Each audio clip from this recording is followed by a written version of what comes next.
Oh, hi. Wait a minute. I forgot to do the thing. Hold on, sorry. Uh, it should be working. Come on. No, it's not. Oh, I know why. Hold on a sec. Hold, please.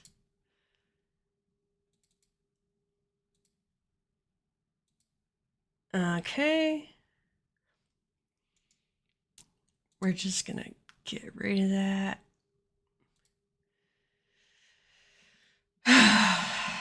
Okay, hold on. Hold. I don't. What? Come on. Do things. Hold on. Shit, it was working. Okay, now it's working. Now it's working. Hi. Hi. Hello, everyone. Here, wait. Go to that. Okay. Cool. So, hi. Hi, everyone. Hello. Um, I am Lupine, as you probably know if you're here already. If you don't, I'm Lupine. Hi. I did a few upgrades to my stream. So you'll see the wrong side. That side right there. See the thing? Okay, there it is. um that's my coffee link. You can go ahead and just click on that if you want. And I'm doing the same thing tonight. So anything that comes in that gets donated to me through my coffee link during the stream, I'm going to then donate to the creators of tonight's game.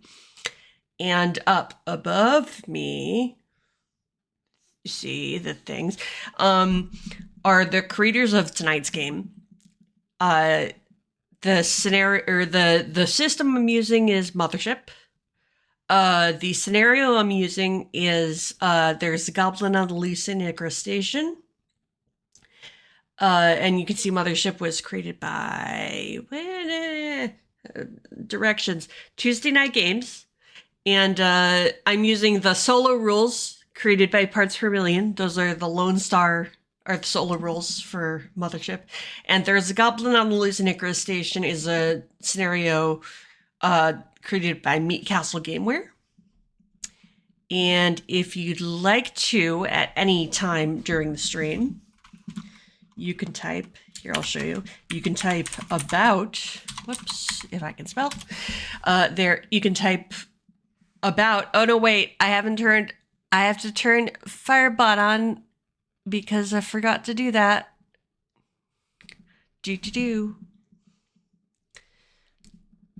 And woohoo! It did a thing. Okay, so here, let's try it again. So about. Yay! Okay, so there you go. It'll show you stuff about the various creators of the stream if you want to go, or of the games that I'm playing. So if you want to go check their stuff out, there's links in the, in the chat there. And if you want to do that at any time, you can see those. Also, I have the little Chiron thingy up there, and I have it set to do that periodically because, of course, I do. So, yeah, that's the thing. Oh, and then you can always look at my link tree for the coffee link also. And on my link tree, you can leave me a note, which is awesome because I love notes. It's linktree/lupine_vendetta because I changed the URL to match. And I remembered things. Hold on a sec. I forgot. Oh, Oh, we've got the shoutouts now. And the hydrate command that's just gonna go off periodically. I guess I'll turn that on. If people wanna wait, enable. Okay, so if you wanna do exclamation point hydrate, I shall drink water because that is something that I didn't do last stream and now I need to do. So, I'm gonna get right into it and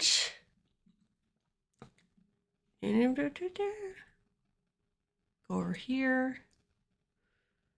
I want you over here. Wait.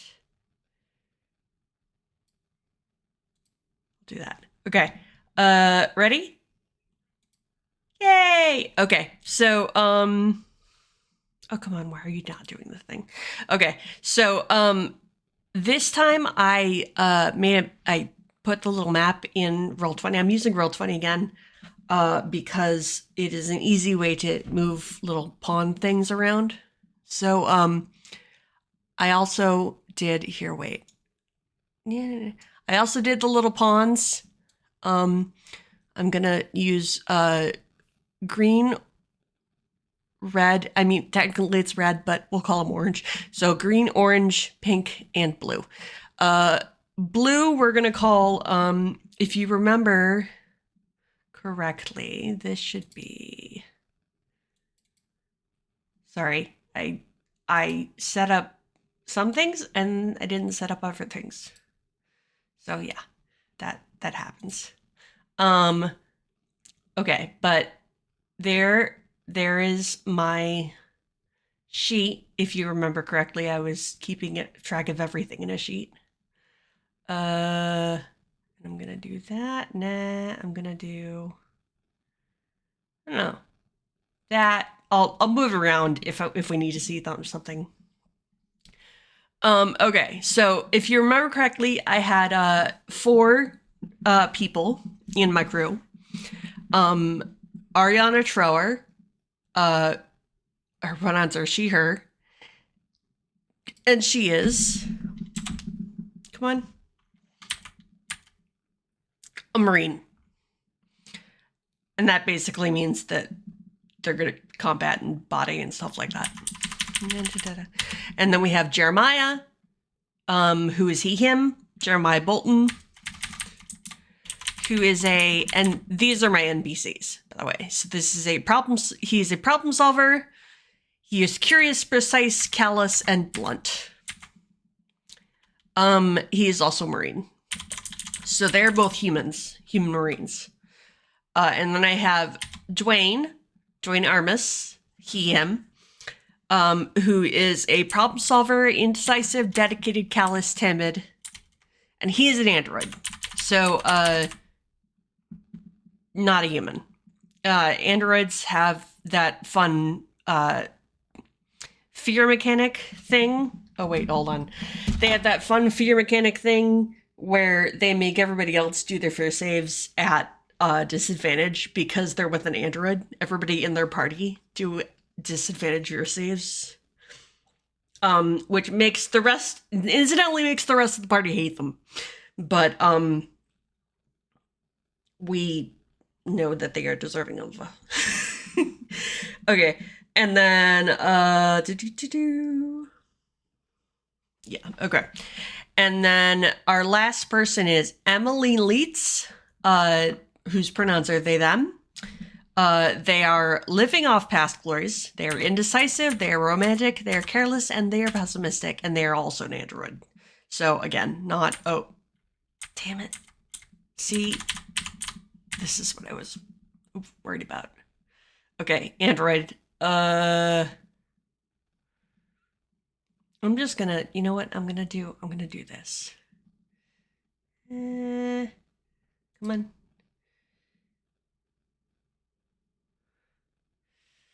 No, come here. Do the thing. Oh, no, wait. Oh, I was on, what the fuck? Oh, oops. I clicked something I shouldn't have. Hold on. Sorry. Go away. I don't want you right now. Go away. Okay, I'm hoping that it's just gonna go away, whatever it is. Okay, yeah, no, and no. Okay, so, that went away. Okay. So here's what I'm going to do. Come on. Yeah, that's what I want. Okay, like that. And then I'm just gonna, like, zoom this in a bunch. Okay, 150? Yeah, sure, why not? Okay. So, all right. So I've decided that blue is going to be here. Wait, let me go back to the names. Blue is going to be Dwayne. And remember, Dwayne was over in the kitchen, and we decided the kitchen was somewhere over here. So Dwayne is going to be over in the kitchen.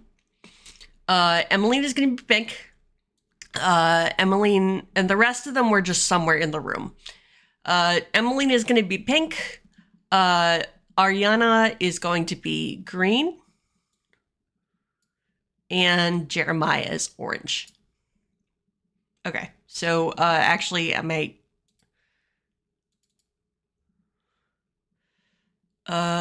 so let's say this.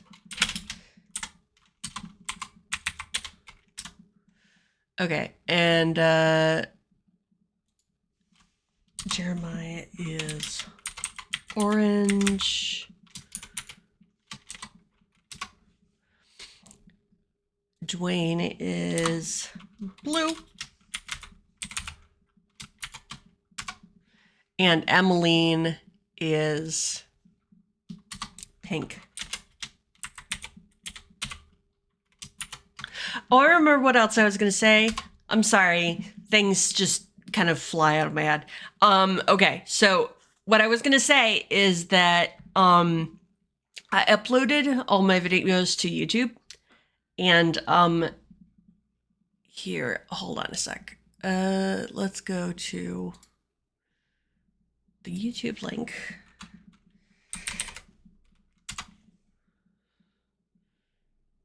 Okay. I do not care that my watch history is off. I will go to my channel. Okay, so here's the YouTube link. Copy.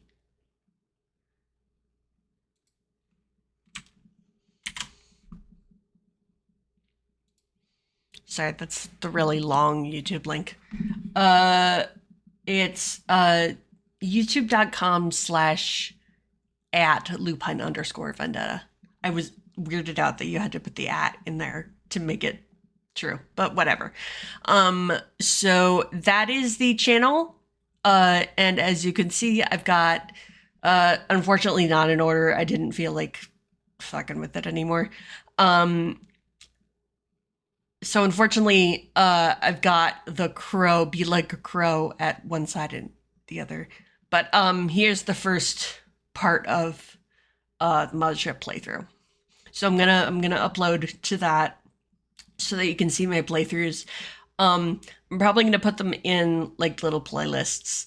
It's just gonna be 2 videos long, but whatever. So like I'll put a playlist of Be Like a Crow and a playlist of Mothership, Lone Star, Mothership. You know what I mean? So yeah, that's gonna happen. And that is so that y'all can go view my VODs after Twitch takes them down, because Twitch does not like us. All right, so wait, hold on. It's fine. Okay. So, oh, and the other icon I did was a little goblin. And you can see the little goblin here. Hi, I'm a little goblin. So I have to decide whether or not, because remember the person that we found in the habitation area? I don't remember who that was. I'm gonna hold on to do that. Okay. The person that we found in the habitation area, who was Benson, was cowering in the hab area, and they told us that the goblin was in hab or in equipment.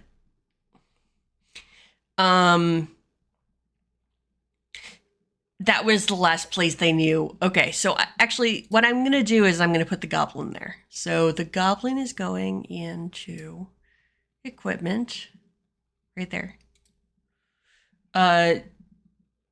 Because that's the last place we knew that the goblin was.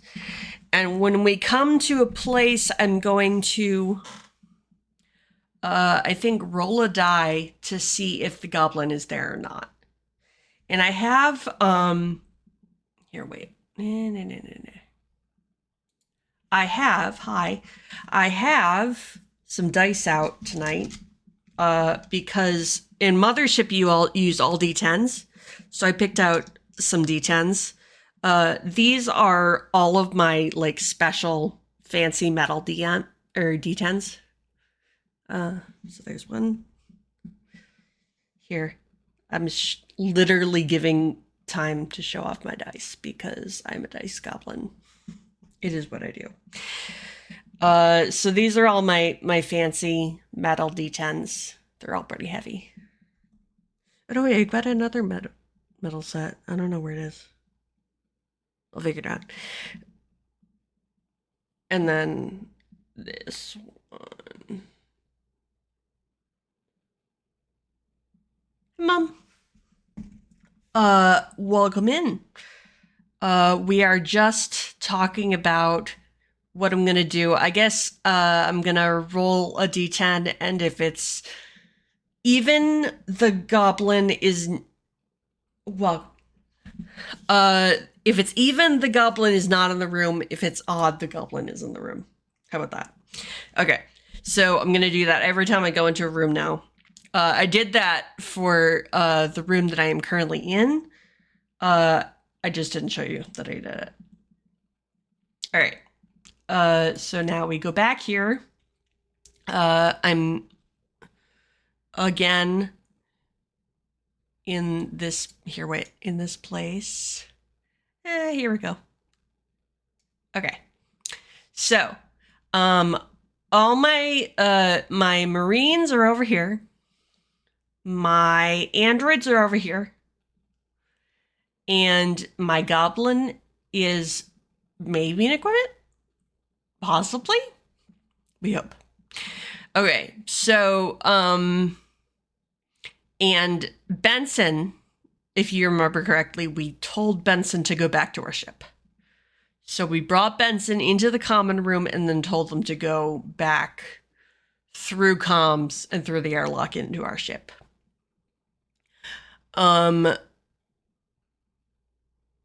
So let's see.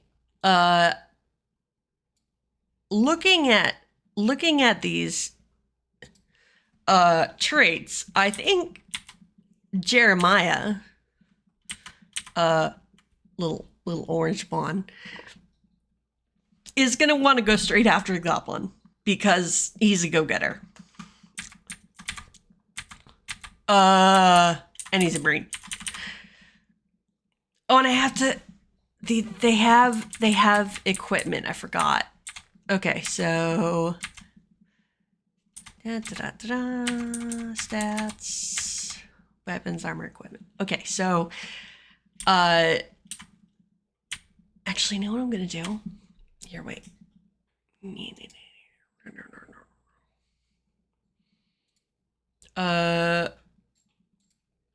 Okay, so more Excel tips, or sheets tips. You can, if you want to see a row or a column, everywhere you go, I'll show you. You can lock it. Wait.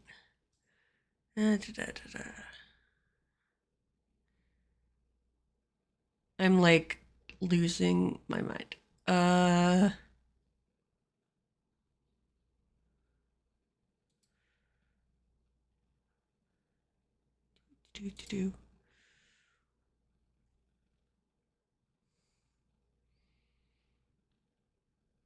Oh, it's view. I forgot. Okay, sorry. Sorry. You go to view, you go to freeze, and I'm gonna freeze that column. So now, when I go over, it shows the first column. So I know whose is what. And that means I don't have to guess anymore, which is awesome because I hate guessing. So now, let's see, hold on a sec. Ooh, excuse me. Okay. Going over to their weapons, let's see. So Jeremiah has a nail gun and a pistol. And remember, he picked up that pistol in the HAB unit. He is wearing crew attire, and he really doesn't have great things. He has a VIP corporate keycard, which is not very helpful. Ariana has combat shotgun, and Dwayne has a fucking flamethrower, but he's pretty laid back right now. And Emmeline has a boarding axe. Okay, so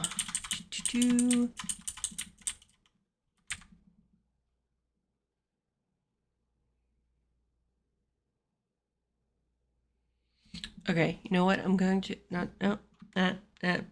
okay.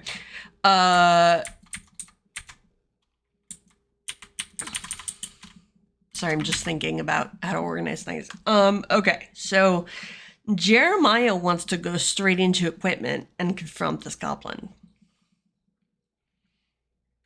Let's see.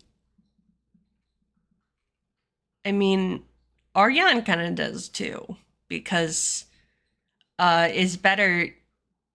I feel like it's better to confront an enemy before, not let them just attack you willy-nilly, because that's always fun. Now hold on a sec. So I'm going to here, I'm going to the Lone Star rules. So this is for solo play, remember? Yeah, so I have to roll their behavior for this scene. Okay.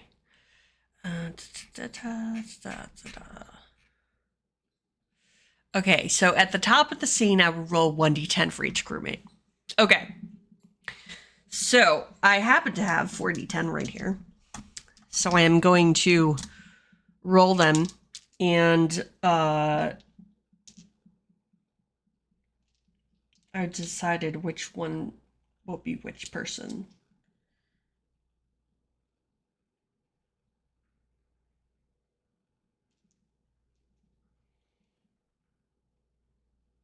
Okay.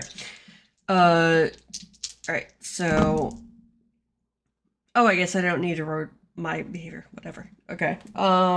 Okay. So, Jeremiah got. Let's see. Oh, Jeremiah got a 0. Okay. So, the character acts out of character negatively. So, I think that means that he doesn't want to go after the goblin. Because, again, I think it's a positive to go after the goblin.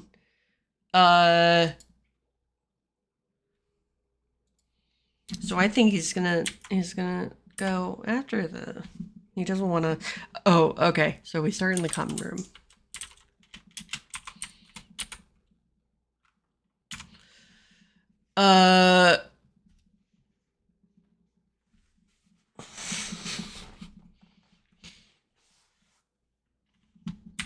Okay, so let's say that Jeremiah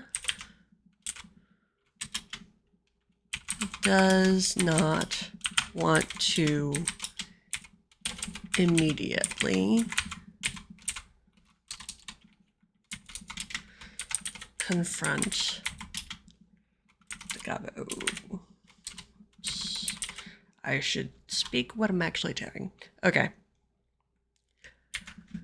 Okay, so I believe that is negative. Because he doesn't want to take care of it. He wants to let it, sort of let it ride. Okay. And then, let's see. Emmeline. I guess I should do it in order. Okay, so Jeremiah, or not Jeremiah, what's his name? Dwayne. Dwayne rolled a 5. So the character, excuse me, sorry. I have streamers on real bad. So, if I'm yawning, it's just because I don't know. I'm in a high stress situation or whatever. Doesn't mean I'm bored. Okay. So the character acts following their current desire or to preserve their well-being. Okay. So, Dwayne also wants to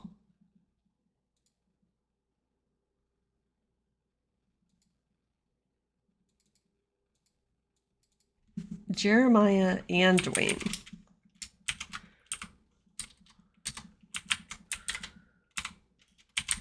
Do not want to immediately confront the goblin.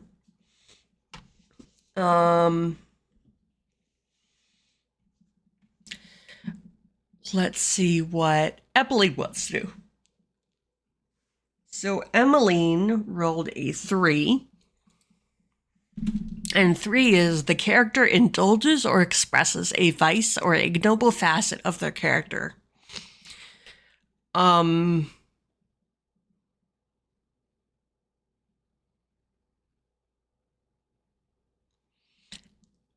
Emmeline is, okay, let me see.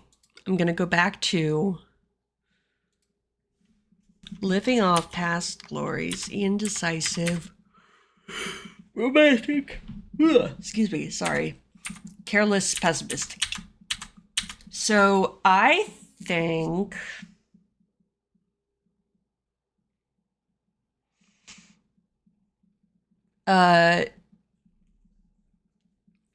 okay, so I would interpret, in this case, I would interpret perhaps romantic as an ignoble facet, because I think Emmeline wants to just run straight in and go out in a blaze of glory.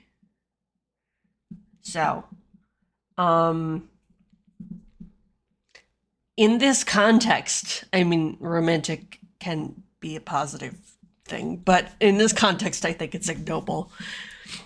Okay, so,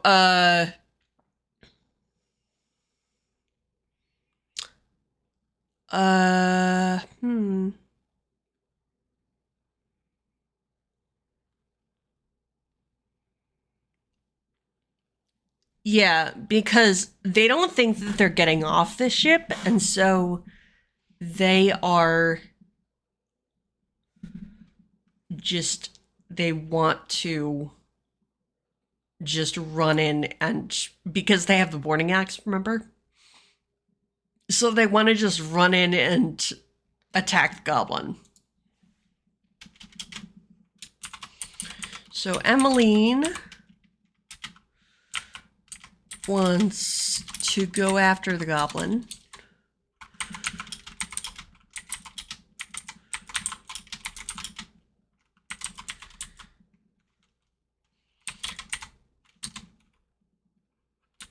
Okay, I think this is what the rest of the... So Ariana, Jeremiah, and Dwayne don't know this part. But if Emmeline goes... If the rest of them don't immediately go after the goblin, I think Emmeline is just going to go alone. And will do so alone if the others won't. sorry, them. Okay. And Ariana, does not really care either way. Hello, Ninja Cat. I do not have... I didn't do it. I do not... Thank you for the lurk, though. We appreciate our lurkers here, even if I don't have a lurk command, which I'll fix in the near future. But thank you for popping in and saying hi. So let me come up with some facts. So these are... The characters don't need to know them. They're just facts about the world. Okay. So, last scene, the facts I came up with were there is a dead body in comms, and the goblin is in the equipment room.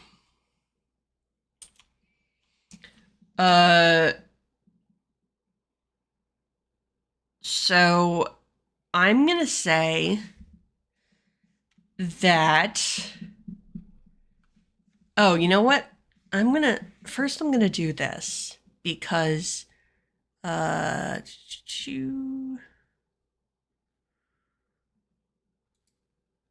away. Okay. First I'm gonna do this because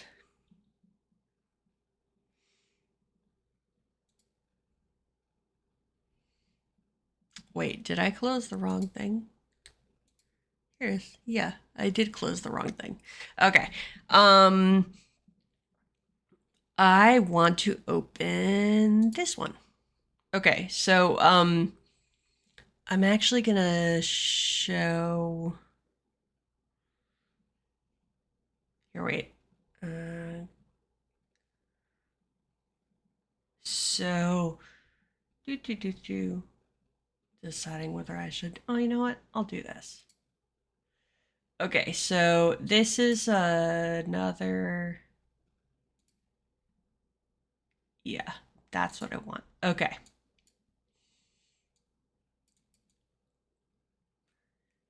Okay, so this is the mothership, or the scenario that I'm using. There's a goblin on loose in the Icarus Station. And here I'm going to zoom in. Okay, so let's see, speed 55, instinct 40. Okay. There you go. There's my the hydrate command, the time to hydrate command. So here I am, drinking my smoothie. All right. And I'm looking to see if this goblin...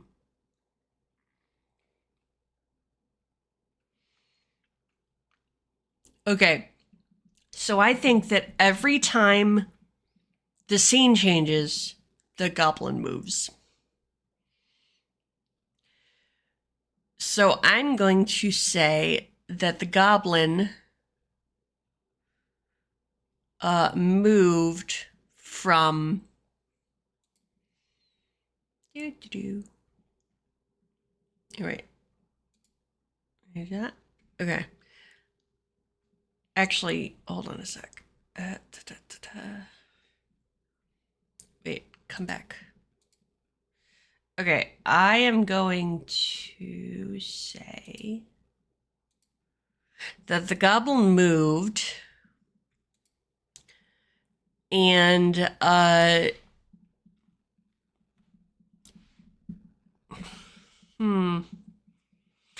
so the only place the goblin can move away from my people is if the goblin moves into this hab unit. Which is fine. Okay. But that means that I am rolling on this table. What did the goblin drop? Okay, so because every time the goblin moves, it drops something. So what I'm going to do is I'm going to use 2 of these d10s. And since I'm not using the percentile one, I'm just going to choose one to be the tens place. And I'm going to roll them.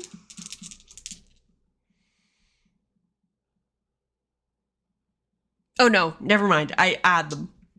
Okay. Okay, so 6 and 6, actually. Okay, so 12. Glass vial of thick black blood. So I'm gonna say the goblin moved to Hab. Wait, hold on. Is it Hab 2 or Hab 1?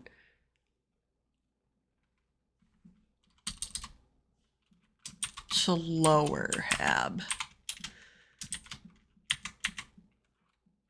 And dropped a vial of thick black blood. You know what? I'm actually gonna make that, instead of the action during the scene, I'm gonna make that the one of the facts.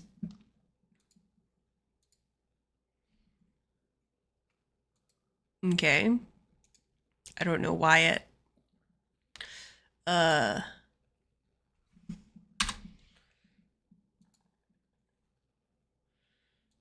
was weird. Okay, so I'm gonna type it again. Oh wait, why is it doing, that's weird.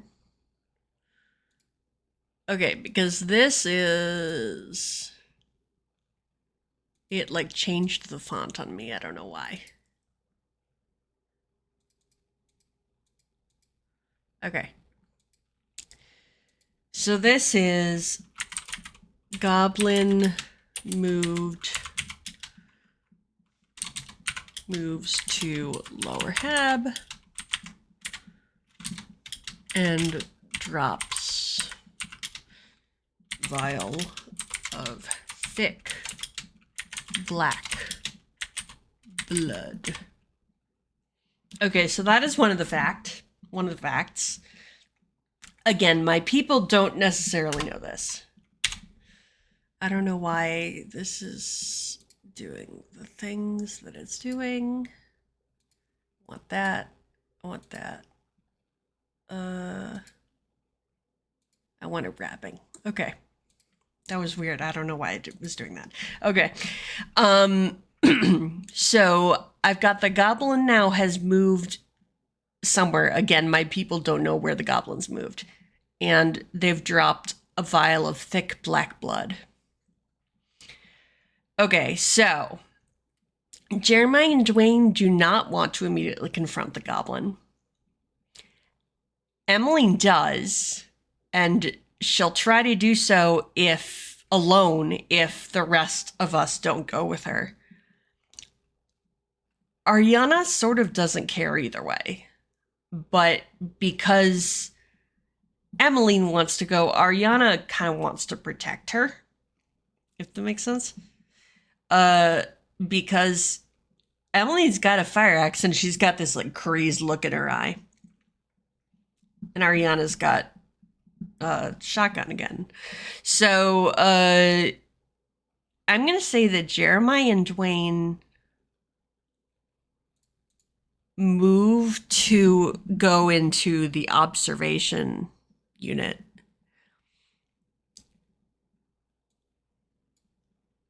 Jeremiah and Dwayne.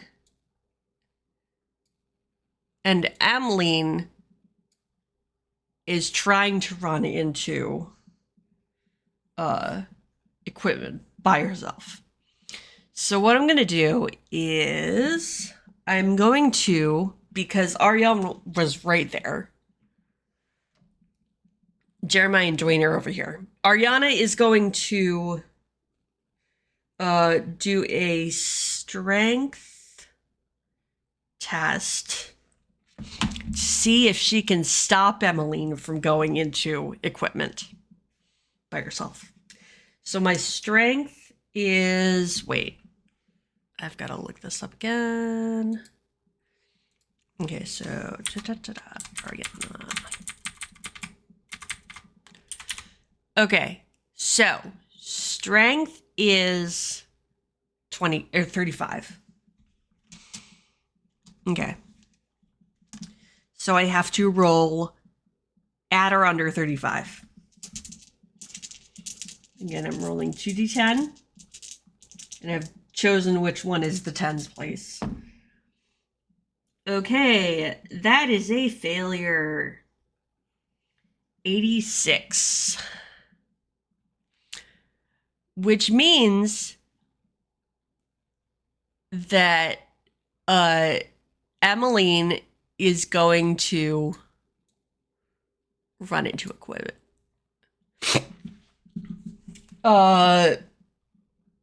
I'm just going to have Ariana take a stress because she failed that roll. And then I'm going to have Jeremiah and Dwayne do a fear test because they just saw Emmeline just run away. So, again, fear, if you remember, or fear save. Same idea. So I'm going to roll 2d20 and pick which one is...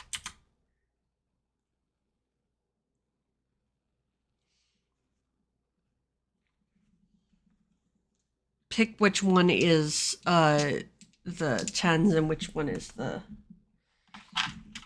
ones. Since it's both of them, I'm going to roll 4d20. Okay, so Jeremiah, whose fear is 42, got a 20. Oh, wait. Jeremiah got a 27, but if you remember correctly,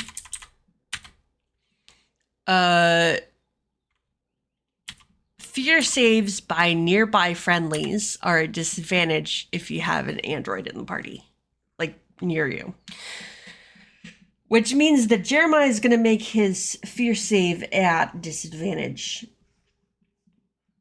And at disadvantage, he rolled...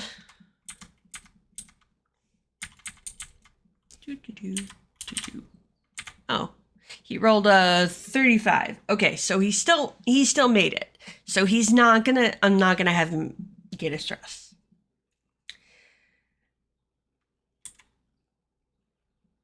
Yeah, he made it. Okay. So now Dwayne is going to do a fear test. And Dwayne has really high fear.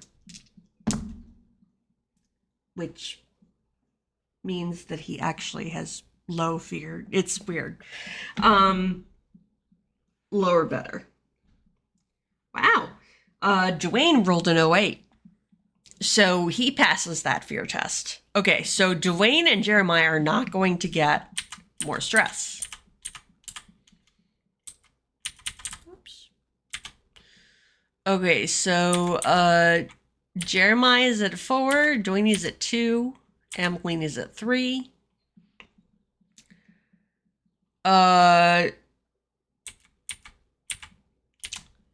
Do we think that this would cause Ariana to panic when Emmeline gets away from her?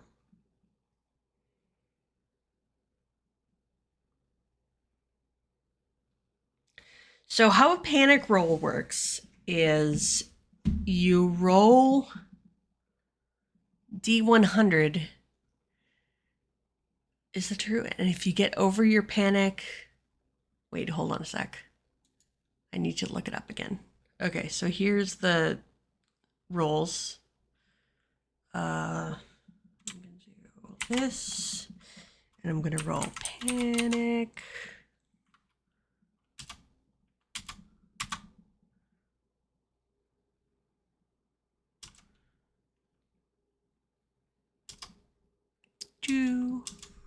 Okay, that's... Wow, there's panic a lot in here. Okay, so what I'm gonna do instead is... That was a lot. Okay. So that is the save. Okay. Oh, you know what? Nah, I'm not gonna make a panic check. Because it only happens if you critically fail to save.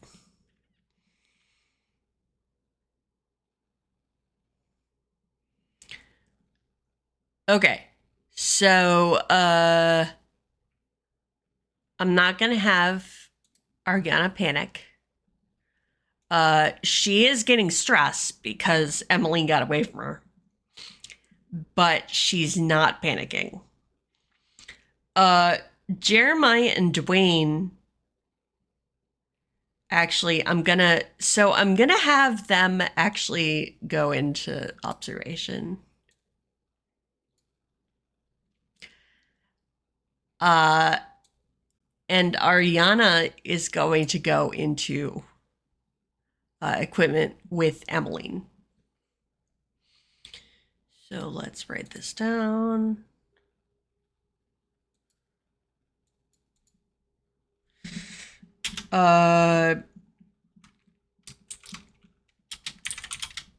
Jeremiah and Dwayne go into observation.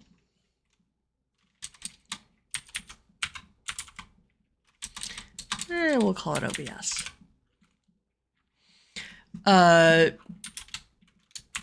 Emmeline darts for equipment, and Ariana, whoops,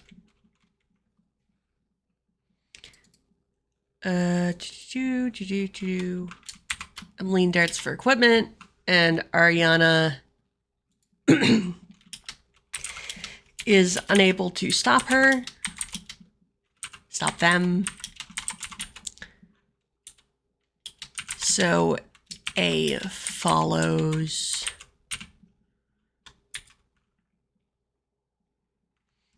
Okay. So I don't think Emmeline is going to find the vial blood, because Emmeline is kind of like freaking out a little bit. So Emmeline is not looking real close at the floor and stuff. Ariana does, however, notice the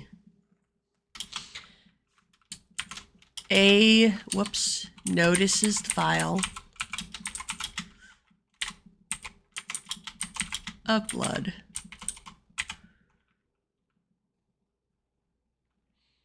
I am going to have Ariana do another fear test. This one she's going to do at disadvantage. Because Emmeline is right there. And find fear. Okay, there it is. So 44.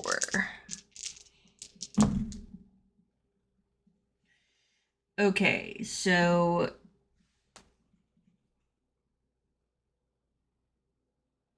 That is a 24. Oh. Oh. And a 17. So Ariana succeeds at that fear test. But Emmeline also sees the vial of blood, and they are going to do a fear test as well. Their fear is 7-5. And they do not have to do it at disadvantage, obviously. Oh, and that is an odd 9. So Emmeline also passes that fear test. Now, let's see what kind of interesting thing they find in what. So let's go back to Jeremiah and Dwayne. Let's see what kind of interesting thing they find in observation.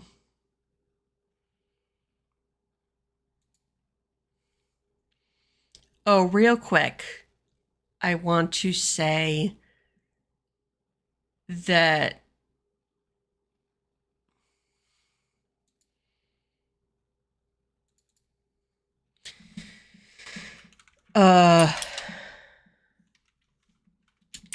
they ineffectually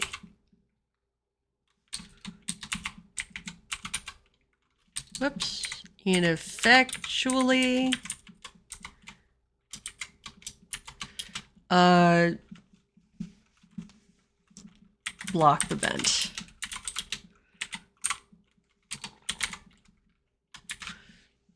Because remember, there's a vent in Upper Hab that goes down to the one in Lower Hab.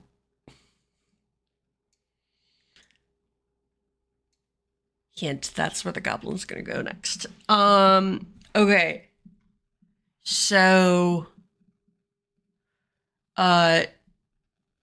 Jeremiah and Dwayne. Oops. Come on. Okay, so Jeremiah and Dwayne. I'm gonna shorten this.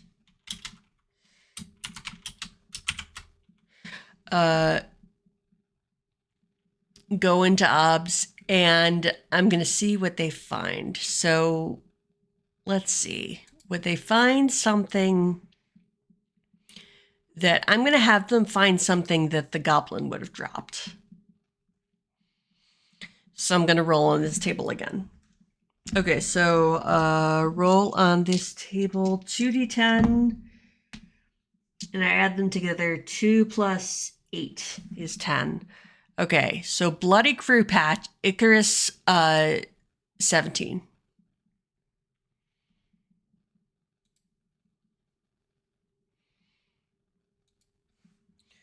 Okay, so J and D find a Bloody Crew patch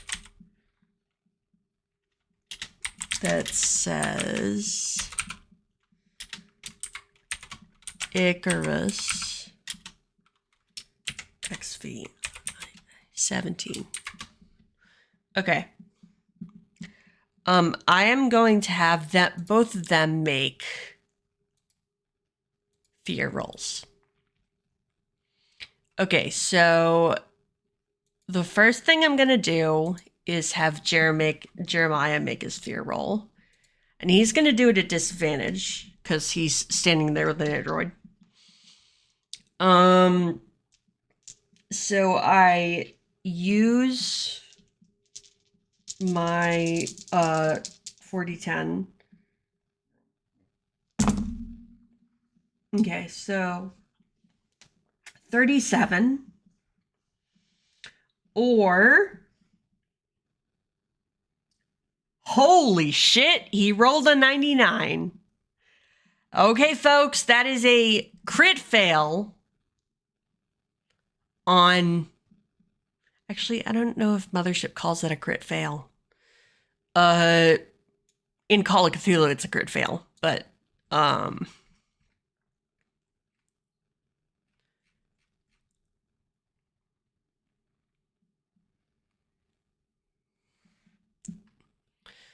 right. I'm just gonna call it a crit fail because that's more fun. Okay, so that is a crit fail for Jeremiah. Now he has to roll a panic check. Whoops.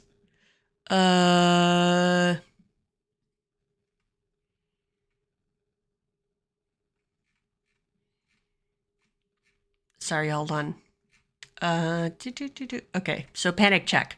He has to roll a panic check. So he has to make a stress check with 2d10. If you roll over your current stress, you don't panic and you relieve one stress. Okay.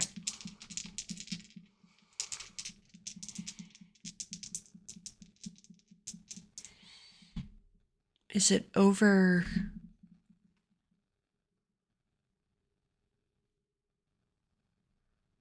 I'm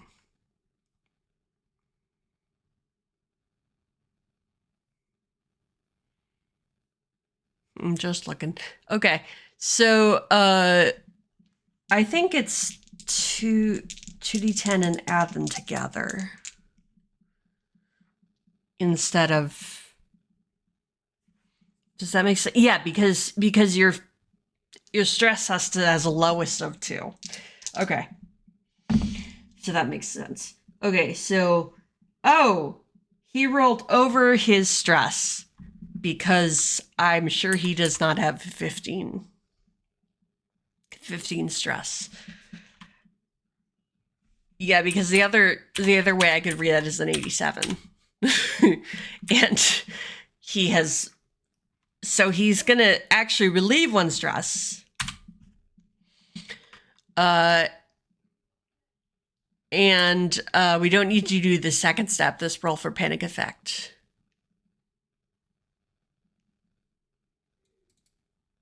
Okay, let's see. Can I? Whoops. No, I don't want that. Can I highlight this?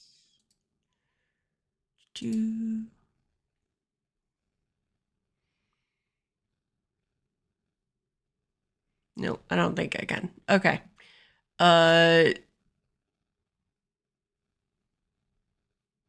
Yeah, so I'll just have to find it again. Okay, so he did not panic. He actually relieved 1 stress. So now we have Dwayne's fear check. So let's see. Oops. Dwayne.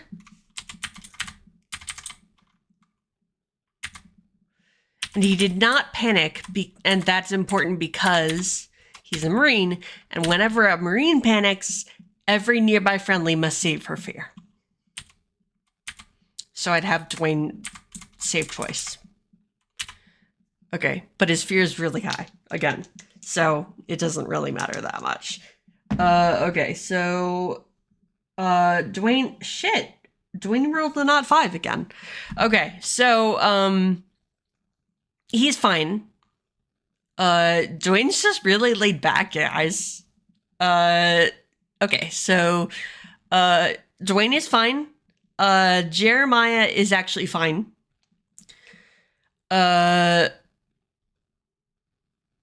Let's see. You know what? Let's make this interesting. I'm gonna have Ariana. No, not Ariana. Sorry, Emmeline.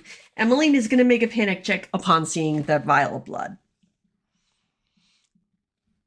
Okay, so. Okay, stress. So again, I roll 2d10 and I add the results. And that is a 2 plus a 9. She's fine. So she does not panic. Okay, so everybody is in the in their rooms, and Jeremiah and Dwayne found a bloody crew patch that says Icarus 17.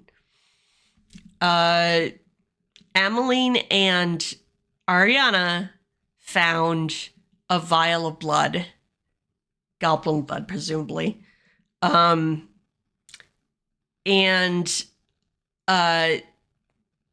Jeremiah and Dwayne can also notice that there is a vent in observation.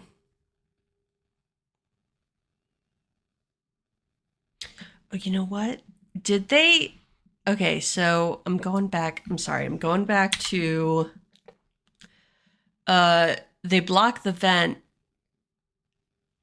but did they block both the vent in the hab or the common room, or just the common room? I think it was just the common room.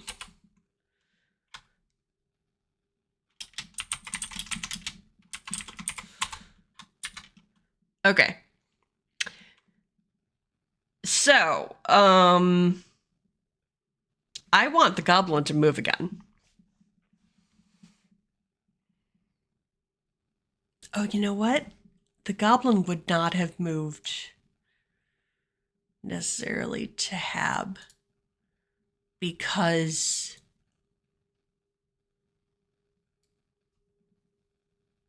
they would have moved to the hallway. Okay. So I'm going to have them be in the hallway, actually. All right.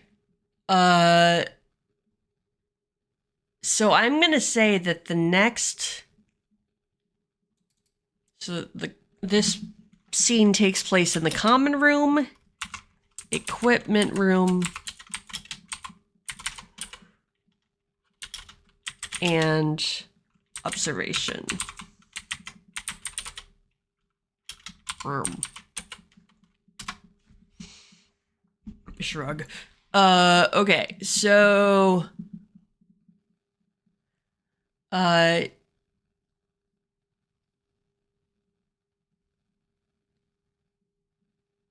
okay, so I'm gonna have the next scene start.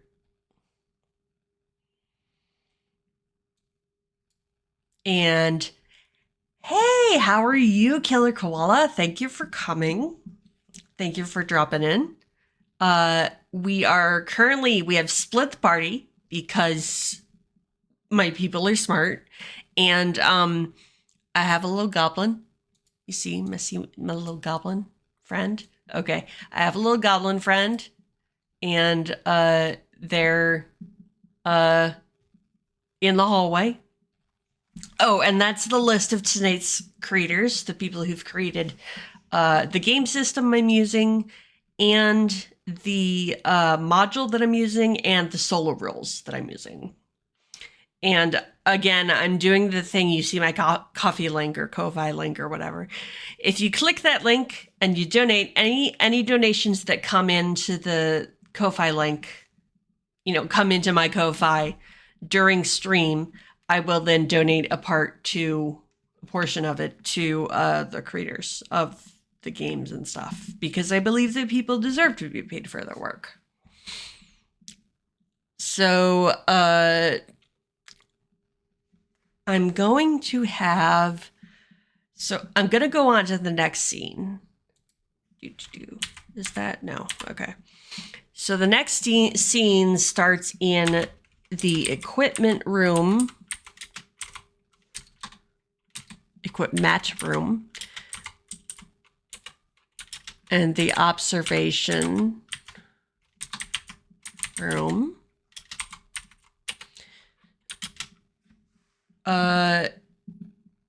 And I am going to actually have the goblin.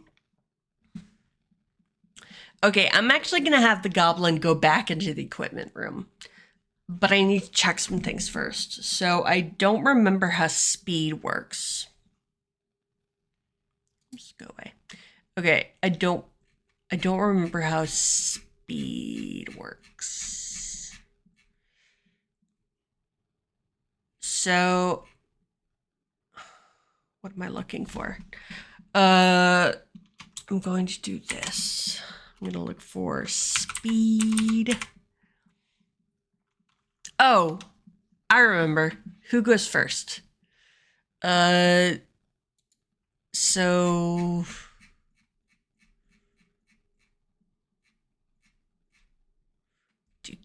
check for surprise. Who goes first? Okay. I'm gonna have the goblin first. The goblin runs into the room. So I'm gonna have the goblin run to the equipment room. And that means that Ariana and Emmeline both need to make fear saves. So Ariana makes her fear save at disadvantage because of Emmeline. And okay, so and she failed that fear save because she got a 97. Okay, so she failed the fear save, which means that her stress is going to go up. And actually, I'm going to have her make a panic check. Okay, so, wait. Okay, so that was 26.1, right? So 26...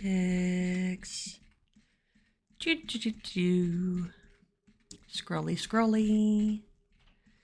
Scrolly, scrolly, scroll. Hiring mercenaries, stress. Okay. How do I gain stress? Da, da, da. Okay, there it is.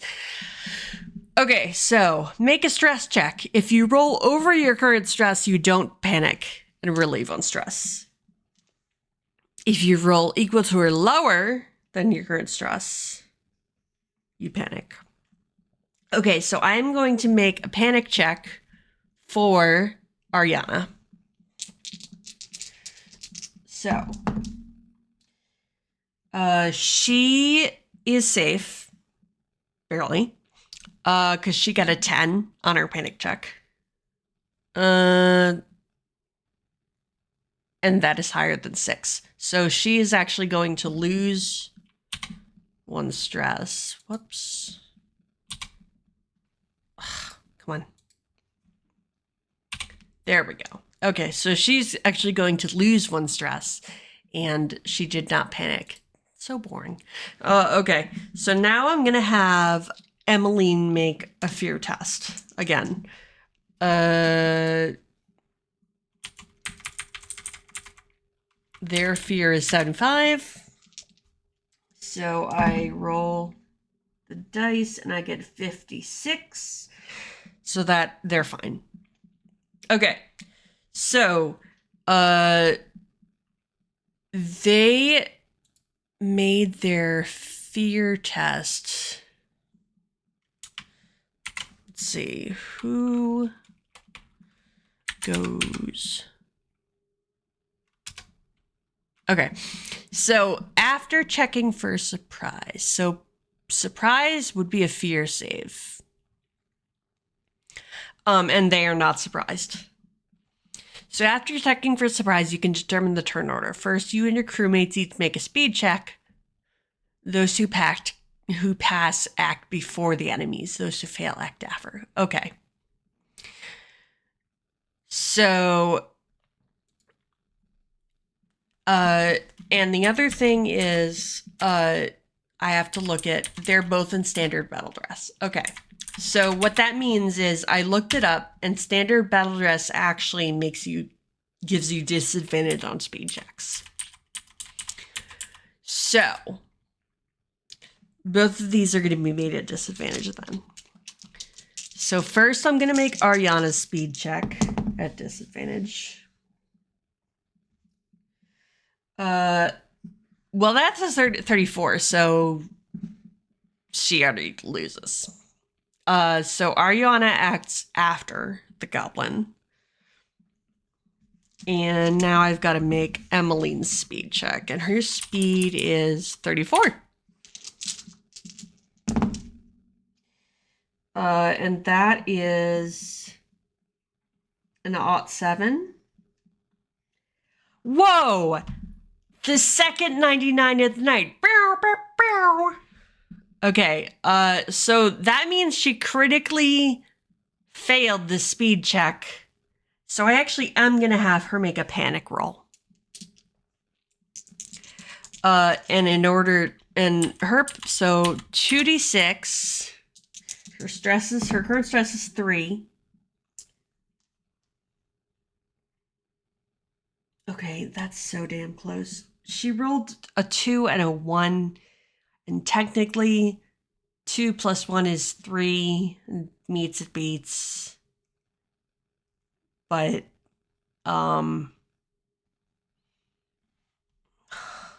it's so close. I'm just gonna have her panic. Because I can. Because I really want someone to panic, damn it. And I'm solo playing, so I can do that. Okay. So, I'm gonna go, back to 26.1. Okay, so now the panic effects. Whoops, go away.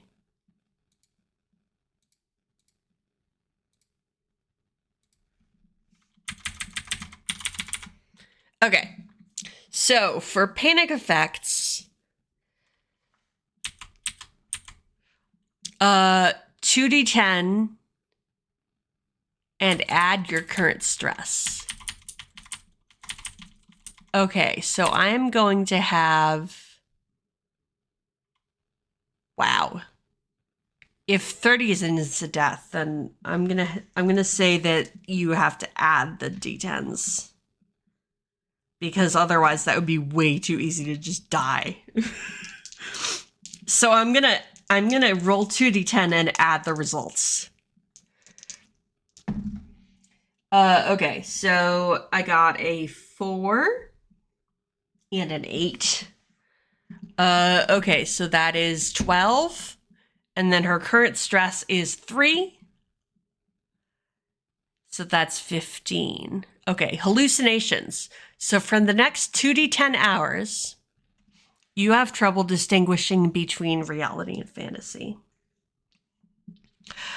2d10, yeah, okay. Again, I'm gonna add it because otherwise we'd end up with like 87 hours or something like that. Something crazy.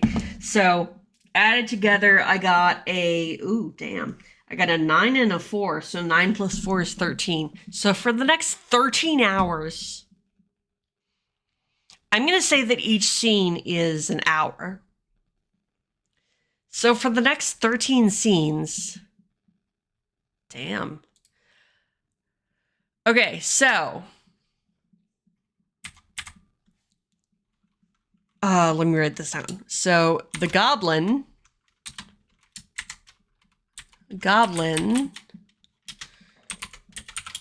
runs into equipment and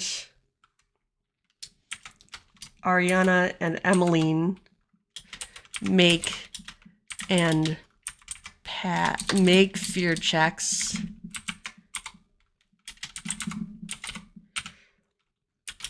Both almost, oh no. Ariana almost panics, but Emmeline does. And for the next 13 hours, 134 hours, she will have trouble distinguishing between reality and fantasy. And I'm going to write hallucinations. Okay. So I am going to, when we get to it, decide how to roll to do that. You know, to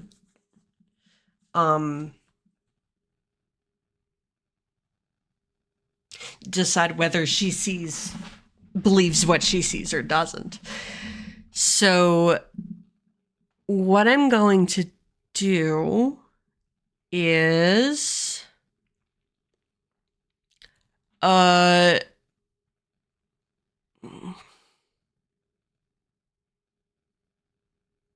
yeah, because now they actually have to fight the goblin, which is super fun. Okay, so let's open this back up.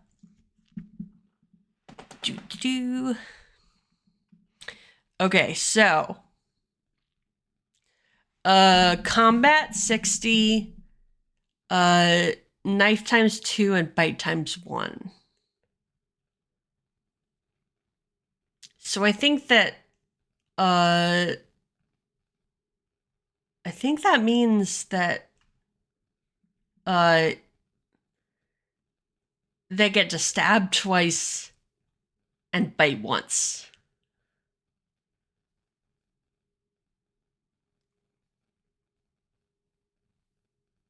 Okay, so the goblin is going to go first. Hi, Phoenix. Yes, knife, bite.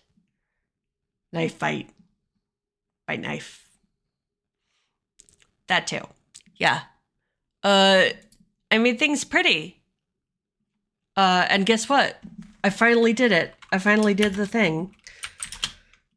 Oh, no, wait. You saw me do the thing last time, but whatever. Go check out Phoenix because they're awesome and I love them. And yeah, go check out and follow Phoenix because they play fun, spoopy cute horror games. And recently they've been playing with our friend Alex. They've been playing Baldur's Gate, and they're both bards, and it's really fun to watch because they're both really thirsty too. So, you know, that's fun. So yeah. Okay. So now I'm gonna have Emmeline and Ariana are going to go after the goblin. I'm gonna have Ariana go immediately after, and then Emmeline is next. Okay, so Ariana, the goblin. Ooh, so now I get to roll the goblin's attacks. So go back to that. Okay. So, sorry, hold on. Let me remind myself real quick how to do combat in Mothership.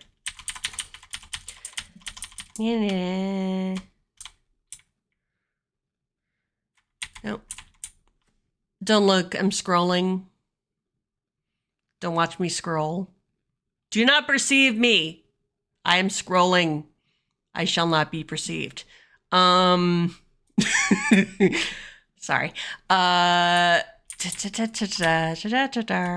Okay, so attacking is a specific kind of significant action performed by rolling an opposed check. In ranged combat, the attacker makes a combat check against the defender's armor. If the attacker succeeds, they roll their weapon's damage. In close quarters combat, the attacker makes a combat check as usual, but the defender can decide what they want to oppose that roll with. their armor save to defend, another combat to counterattack, or a body save to try to get out of combat. And if they want to wrestle or grapple, that will be a strength check. A post-strength check. Okay, so what we're going to do is that Gabo is going to attack. Let's see, we have Ariana and we have Emmeline right there. And oh, you know what? I should probably not yet. I'm not gonna decide. Emmeline is not hallucinating yet. Although they could be. So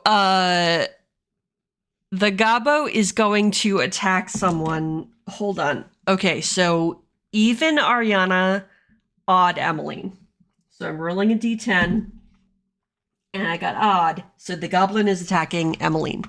Okay, so Emmeline is going to do a thing. Now, do we think that Emmeline is going to try to defend themselves? Do you think that Emmeline is going to try to attack back or try to get away? I actually don't know. So here's what I'm going to do. I'm going to roll the d6. And 1-2 is defense. 3-4 is counter. And 5-6 is flee. So I got a 3, which means they're going to try to counter. That's kind of what I thought they might do. So I'm going to have the goblin and Emmeline are going to roll off. They're going to roll opposed combat checks. Okay, so here's the Gabo. The goblin rolled. Oh shit, that's an odd one. That is a critical success. So I don't think that Emmeline gets to do anything really. I think the goblin, because they rolled a critical success, I think the goblin gets to do everything to Emmeline this turn. So they get to knife twice and bite once. You guys, I think Emmeline's about to die. Okay, so the knife is 2d10.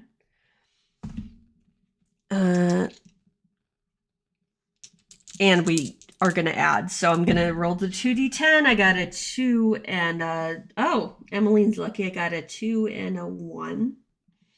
So that is 3 damage. So here I am going back to this. Whoops. Sorry. So here I am going back to this. I'm going back to the character sheet. Here's Emmeline. Okay. So the way that HP works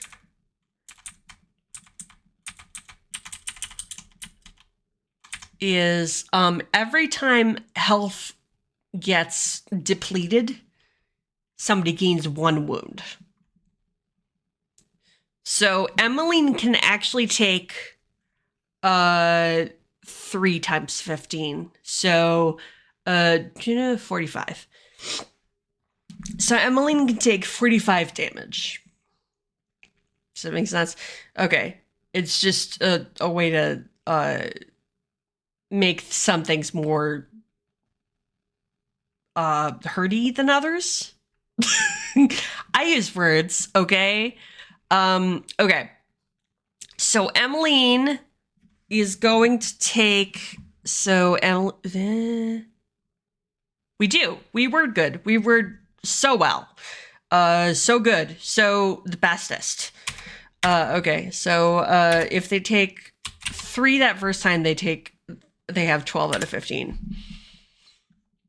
And now I'm gonna roll the goblin's second attack.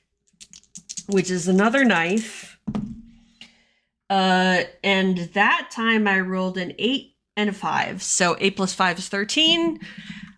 So Emmeline is at 15 out of 13. So Emmeline is actually at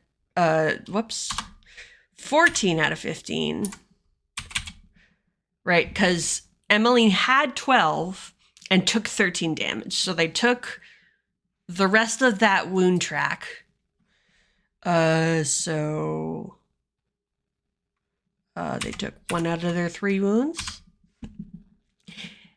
And then 1 more HP damage, 1 more health damage. So 14 out of 15. Okay, so that's the second knife attack. And now, sorry, I have to pull this up again. Okay, now they're going to do the bite. Oh, so it adds bleeding, but it heals 1d10. Huh. Interesting. Okay, so I'm going to do the 1d10 first, and then I'm going to deal with the bleeding. Okay, so I'm going to roll 1d10. I got a 4, so that is plus 1 is full up, and then and then 3 more. So that's 3 out of 15. And they're back to no wounds. Actually, I don't think it works that way. I think you can't heal wounds unless you, like, wait and go back. You know what I mean? So I'm going to say that actually only heals them up to the top of that wound track. Okay, so the bite healed that 1 health damage. So actually that was a really bad one to heal. But okay. So now we talk about bleeding. And let's go over here. I'm going to do control find. So bleed.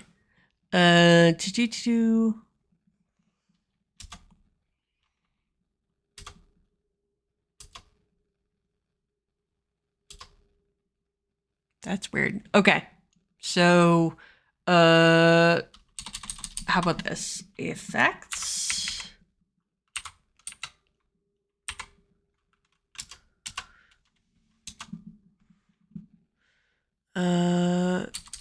Nope. How about this? Status. Nope. Okay. So I don't know what bleeding does, actually. So wait, I'm going to go back up here. Don't look, I'm scrolling again. I shall not be perceived. I'm going back up here. Okay, so combat. Who goes first? How long is the turn? What can I do? How do I attack? Do I get a bonus? How far can the hit location, damage? How do I heal?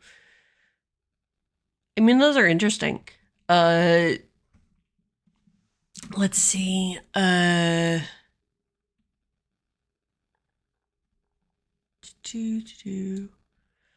I'm looking for some kind of status effects.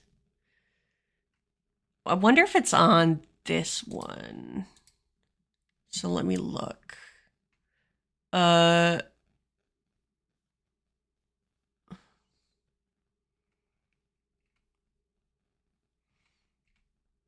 Okay. I feel like it doesn't actually do anything. Because I can't find I feel like somewhere I saw something about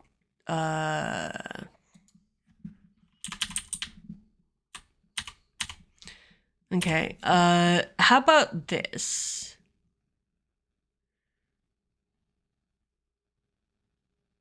Oh, you know what? I think it was in here. So hold on a sec. 3. So that's 1, 2, 3. Okay. Okay, so situational advantage and disadvantage. Okay, whenever you make a stat check, you have a situational advantage. Okay, this isn't advantage or disadvantage.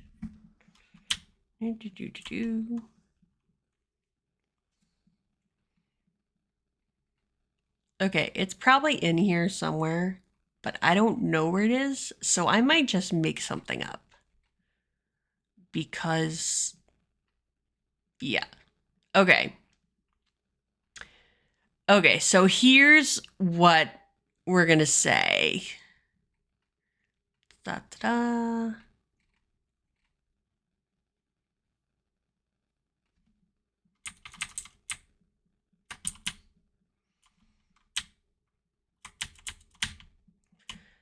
Crisis check, food, water, oxygen,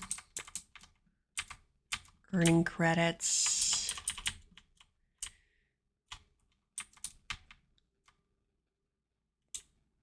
Okay, so I think that bleeding is going to make it more likely. Let's see.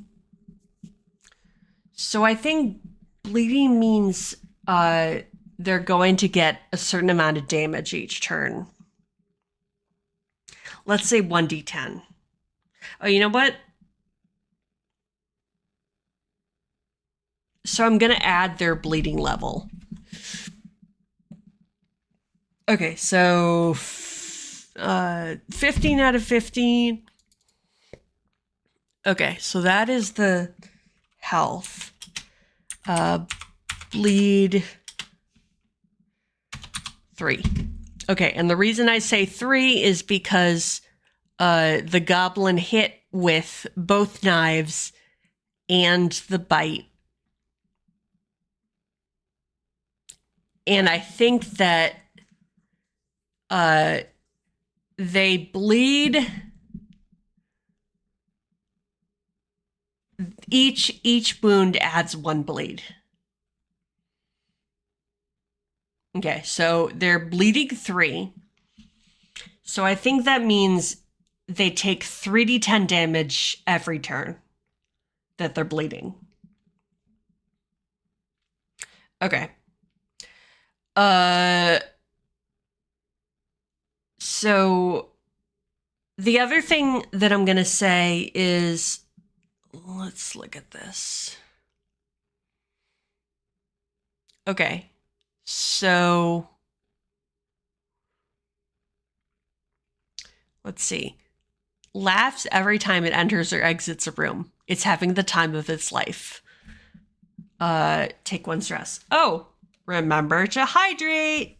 I'm going to have a sip of my smoothie. It's raspberry with vanilla yogurt and orange juice, and it's delicious.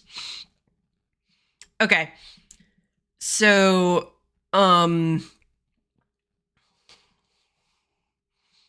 it's my favorite. I kind of make it all the time. Okay. So I'm going to say that everybody in the room, so that is Ariana and Emmeline, both of them took 1 stress. So that's 4. And that's 6. And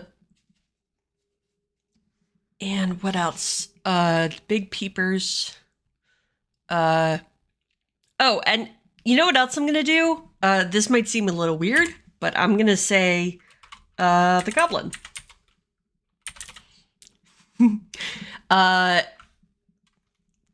And the reason I'm doing that is because here, wait.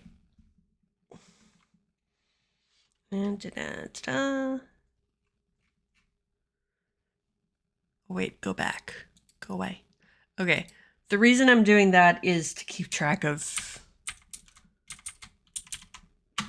the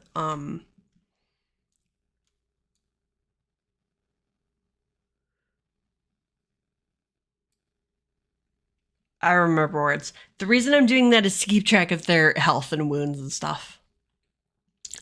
Okay. Sorry, everything's gonna go crazy for a minute because I'm just moving stuff around. Oh wait, it didn't. That's cool. Nope. I don't want it that far. I don't want it. I don't want it that far. I want these two over here. That's what I want. Okay. So, now it is Ariana's turn.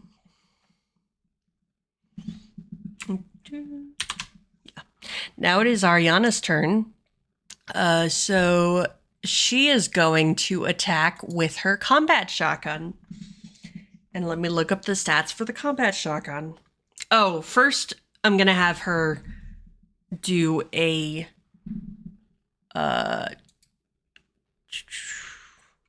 combat check. Hold on a sec.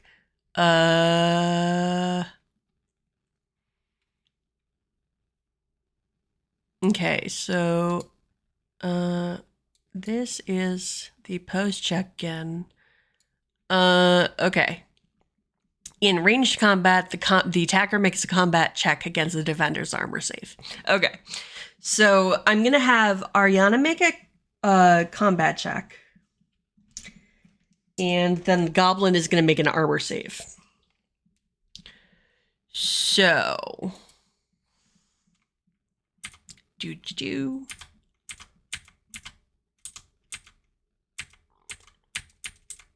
Okay, so Ariana's combat is 42.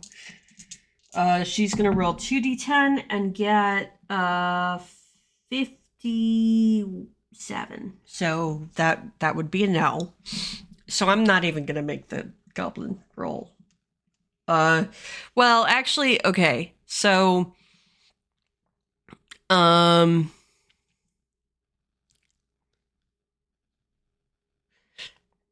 in Call of Cthulhu, there's weird rules about if someone fails a combat. I'm just gonna make it straight up that she just whiffs. Okay, so that means that she just completely loses her. Yep, just whiff. Okay. That means that she completely does not do the shot. I'm trying to decide about ammo. Because she just shot a shell of her, combat shotgun. Yeah, here's the ammunition part. Okay, so ammunition. Each weapon holds a certain amount of shots, which represent how many times you can fire the weapon before you miss reload. Whenever you take the reload action, take the time to mark down how many shells, bullets, or magazines you have left as well.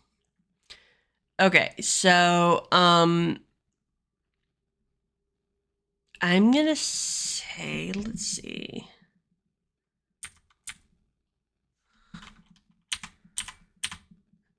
Because when they say we have weapons, it doesn't say what kind of ammo we have.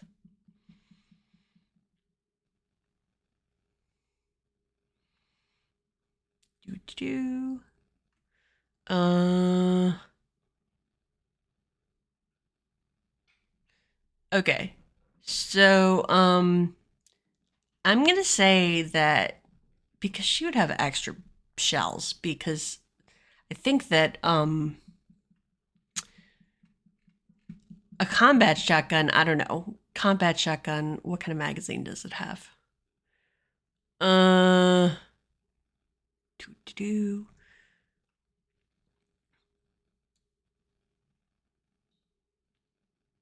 Yeah. Combat shotgun. So let's see. Does it tell me how many shells the combat shotgun has? Do combat shotgun. Okay. Yeah. Magazine 4. Okay. So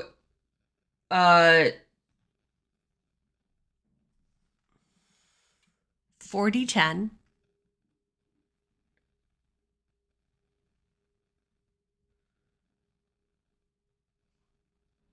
Huh. This is different. Whatever. Okay. So it says that it's got 4, so I am gonna say that she used one of them.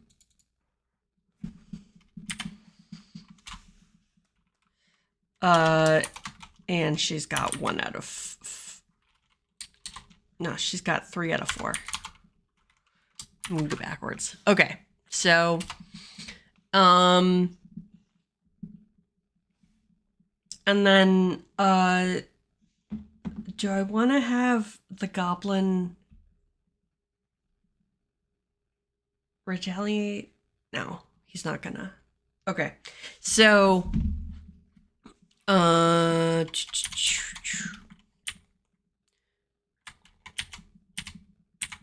okay, so let me just look this up real quick because they do have stats for the goblin. The goblin. Okay, so I think that 15 means.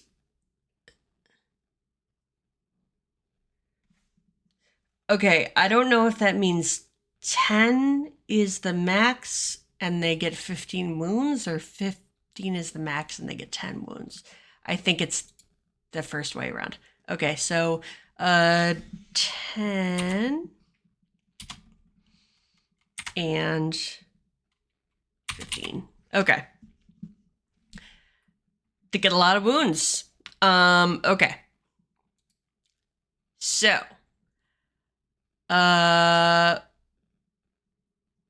that makes sense because it's fairly easy for them to take a wound. See, hates bright lights, take 1 wound and runs. Okay. All right, so Ariana whiffed. That's the only thing that she can do. Now I'm gonna have Emmeline go. She has a boarding axe, or they have a boarding axe. I think she. I'm sorry. Armor. I don't want armor. I want.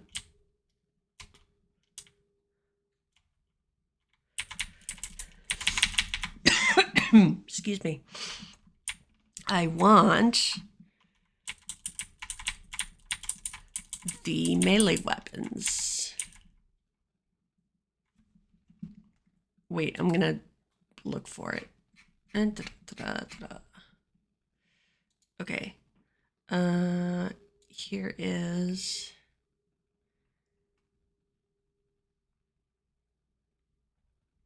equipment table, weapon chart. So maybe if I go to weapons.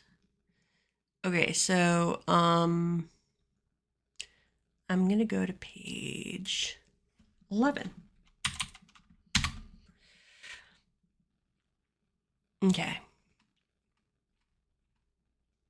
So we look for melee weapons.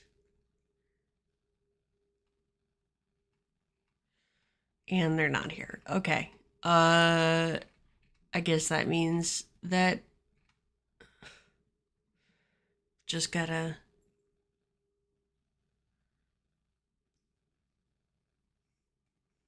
Because the boarding axe is not on this equipment table either.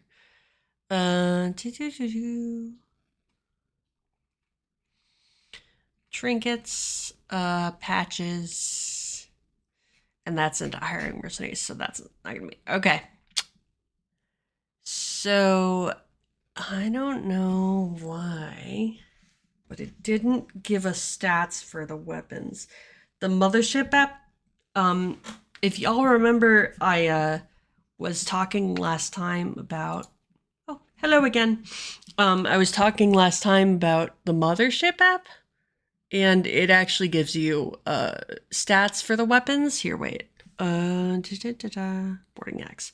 So like I click on boarding axe, and it gives you stats. Yeah, it makes it super easy to like do all your dice rolls and stuff.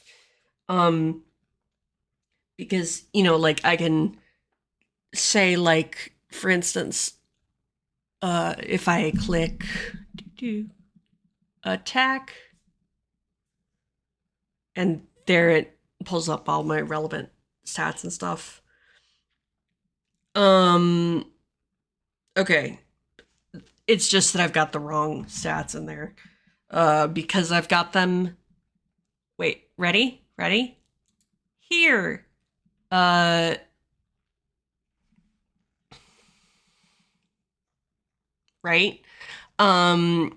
It's very handy to have all the stuff together in one place. Okay, so Emmeline is going to, whoops, wrong thing. Emmeline is going to attack with the boarding axe. So they're going to, they're going to roll their combat roll.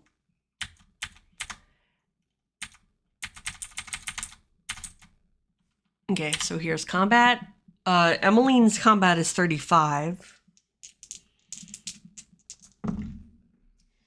Okay, and they rolled a 31. So they successfully attack with their boarding axe. Now we have to decide what the goblin is going to do. Is the goblin going to, I'm gonna roll a d6 again. So is the goblin going to try to use armor? Actually, the goblin isn't wearing an armor, so I don't think that even makes sense. I'm gonna say, yeah, because they haven't got any armor. I don't know what instinct is. Because that doesn't come up anywhere else. So yeah. Okay. So the goblin is not wearing armor, so I'm gonna say that it's going to either fight back or try to dodge. So even fights back, odd it tries to dodge. So I roll a d6, and I get even, so it's gonna fight back. And I can't say I'm really surprised about that. So, I'm gonna have the goblin roll combat now. The goblin's combat was 60, correct? Yes. Combat 60. Okay, so the goblin's combat is 60. So goblin's probably gonna succeed. Probably. Oh, the goblin did not succeed. Okay, so Emmeline smashes that goblin in the, you know, boinks that goblin on the head with their axe. So now I need to look at what kind of damage the axe does. So I look back at this, and the boarding axe does 2d10. So again, I'm added. So I'm gonna do 2d10 and add the results. 4 plus 5 is 9. So they're actually looking kind of bad. So that is 1 out of 10. Oops. Okay, so that is, wait, hold on a sec. I'm moving. Whoops. Nope. I want this one. That's what I want. Okay. I'm going to have them move right there. Okay. Because those are the stats I need. Okay. So that was not what I wanted to do. Here. That was what I wanted to do. Okay. So 1 out of 10. Okay. So this is the end of the first turn of combat. So now I'm going to say that Ariana, at least, maybe Emmeline? No, just Ariana. Actually, I think all of them, because Emmeline got hit pretty hard. So Ariana and Emmeline are both going to yell. Now I'm going to have, let's see. So strength, speed, intelligence, sand, fear, body.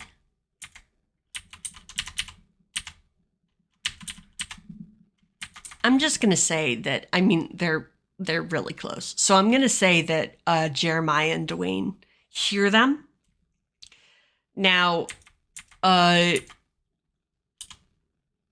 going to have Jeremiah and Dwayne both make sand checks to see if they run towards the screaming or away from the screaming.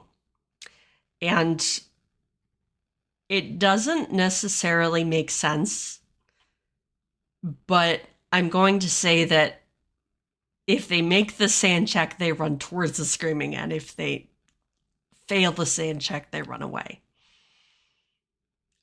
I know context makes that weird, but okay. So first, I'm gonna have Jeremiah make the sand check.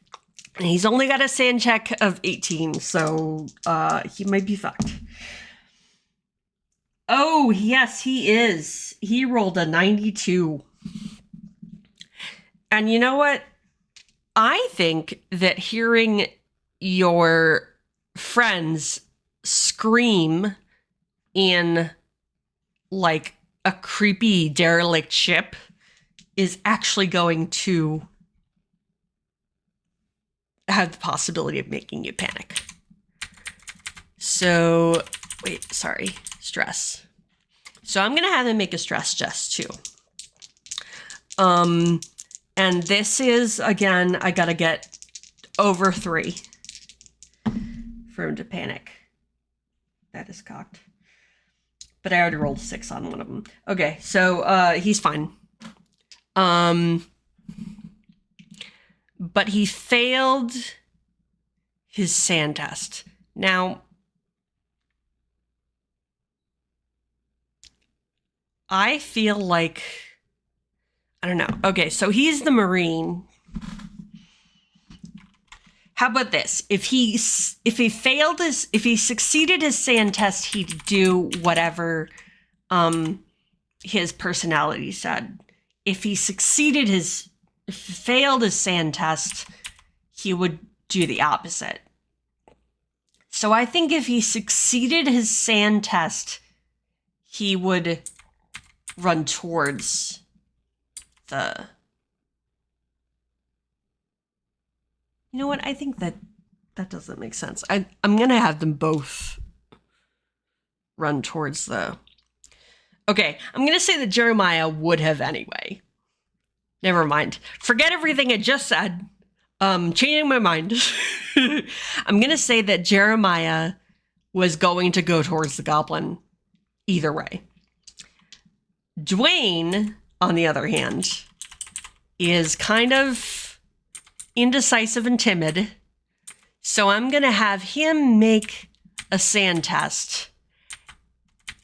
And if he makes the sand test, he runs toward them. And if he fails the sand test, he runs away. So good. Okay, so Dwayne has a sand of 26. Okay, so he failed that sand test, so he is going to run away. So I'm going to have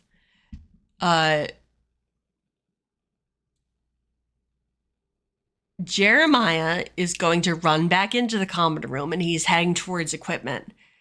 And Dwayne is actually going to run out of observation into, I forget what this is, the server room. So I have a million things going on here.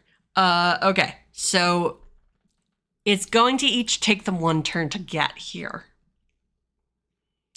So let's deal with Dwayne first. Okay, Dwayne ran into the server room. And the other person that is alive is in the server room. And let me look up their name real quick. Their name is Reed. Okay, so Reed is hiding in the server room, bleeding from stab wound to the leg, coherent and relieved to see backup, has a crowbar but little else. First we heard a strange transmission, laughter in local space, but we couldn't see a vessel. I think that's a typo. We couldn't lock a vessel. Not long after that fucker crawled out of a vent, it got Wyrick, and the rest of us ran, went for weapons, did whatever we could to survive. Benson ran screaming for the upper hab. I know that. Not sure about Alessandro. Okay, so we've actually seen Wyrick. We sent Benson back to our ship. And we have not seen Reed yet. Okay, so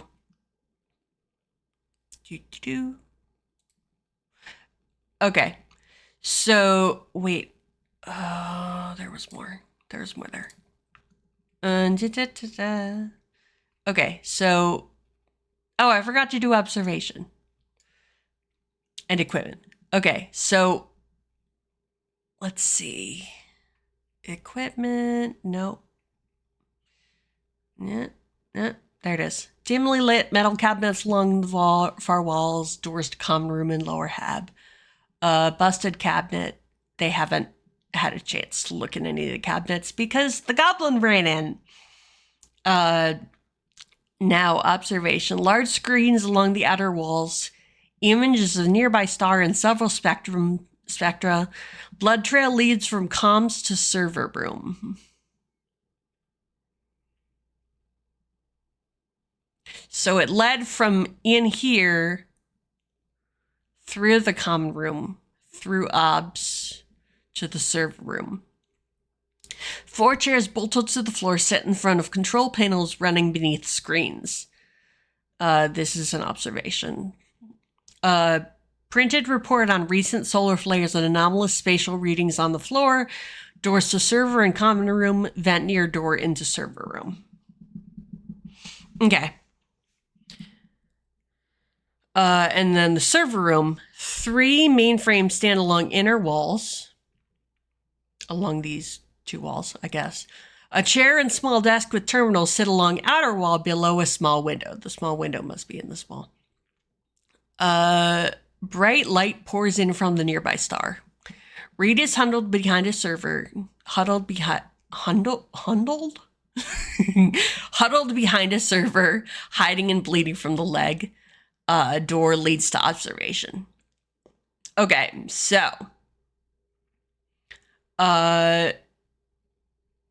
okay, so that's what I see. Or that's what Dwayne sees when he goes in there. Okay, so he goes into the server room. He sees Reed huddled near a server. And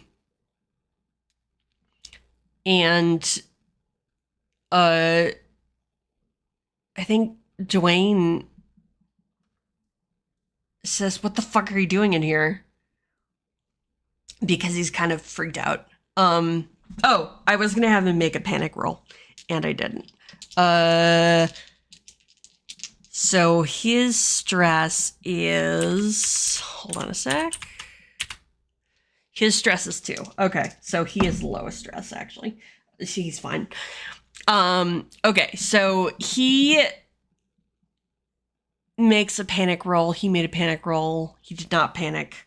But he's still freaking out. So he runs into the server room.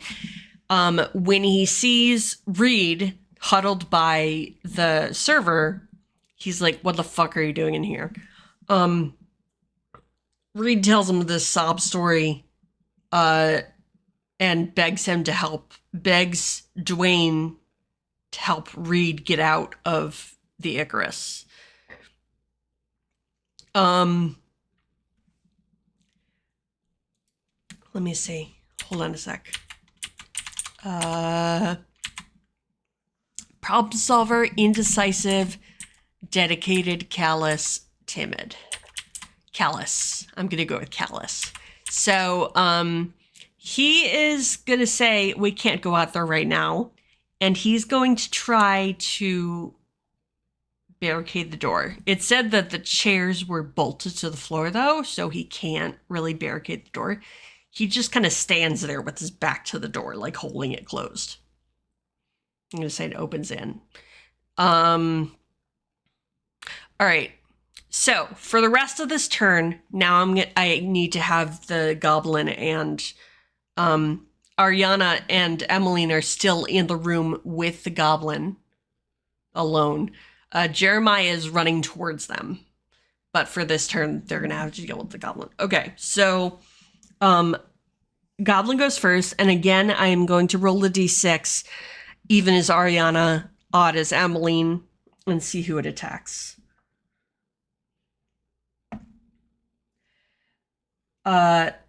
Wow, it just really does not like Emmeline. Okay, so it attacks Emmeline.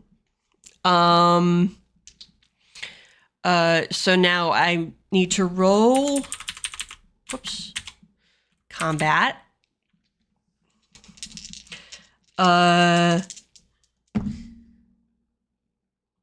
Okay, so the goblin. Wow. Goblin rolled a 60. So 60 on 60. It barely succeeded. And Ariana, I think this time is going to try to run away. And because she's trying to run away. Okay, so they're wearing... Keep using the wrong pronouns. Damn it. None of their skills help. Okay, but they have armor. So standard battle dress, it makes you take speed at disadvantage, but it also you have an AP of 7. Okay, so I think that means here. Wait, armor. Okay.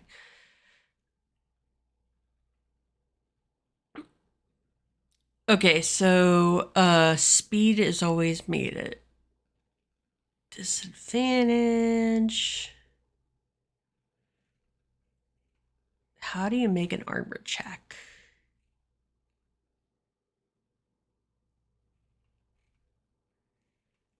Sorry, hold on a sec. I'm looking for...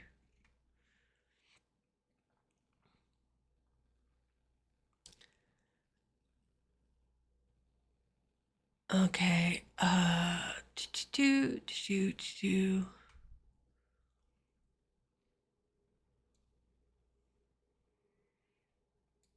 You know what? I could have had Ariana shoot the other one. That was kind of a surprise round. Okay, so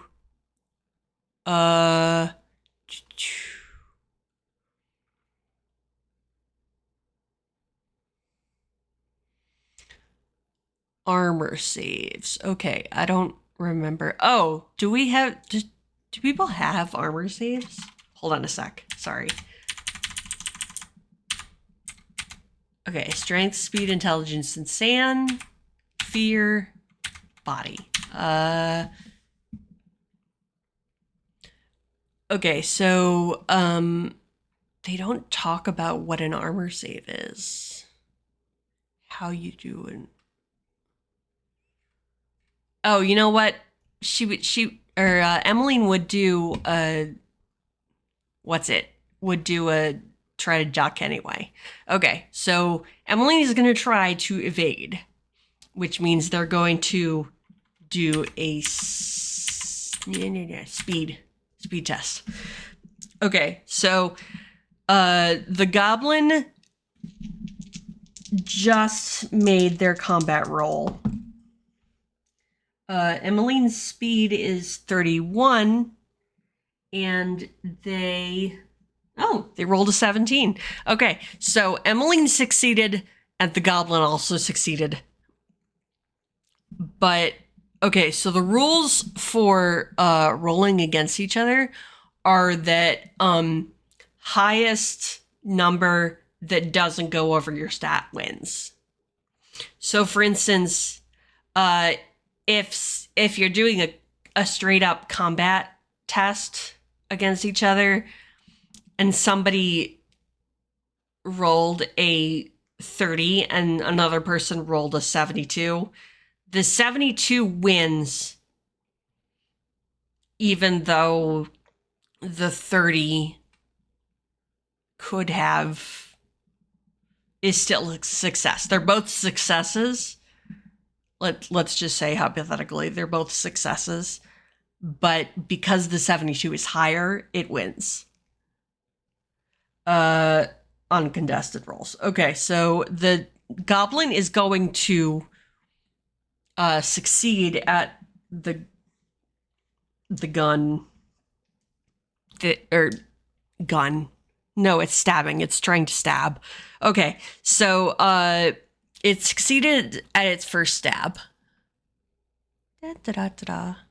I say things that make sense. Okay, so it succeeded at its first stab, which means that I'm gonna do 2d10 damage. Oh, and that's his head. Shit.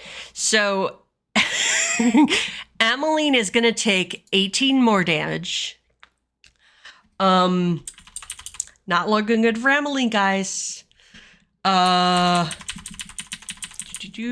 Okay, so Emmeline is gonna take 18 more damage, so 15 plus 3. So that's another full wound. They filled their wound tract again.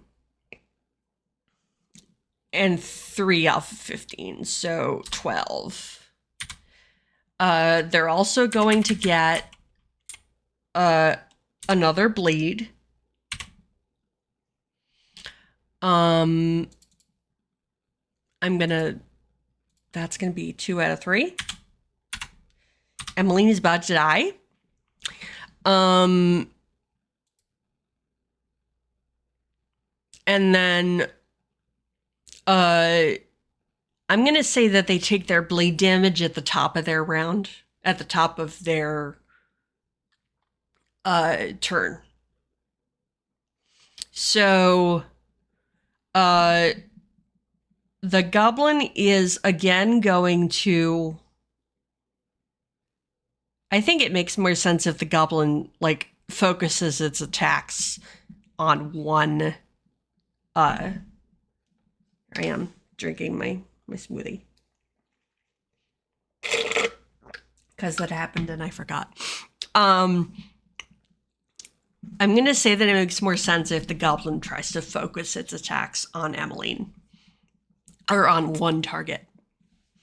So, I'm not going to, in other words, I'm not going to roll the d6 for each different attack the goblin gets. So the goblin gets another stab attack. So we're going to do the same thing again. So goblin's going to try to stab. Emmeline's going to try to duck. Okay, so the goblin succeeded with a 36 on their 60 combat. Emmeline is going to try to duck.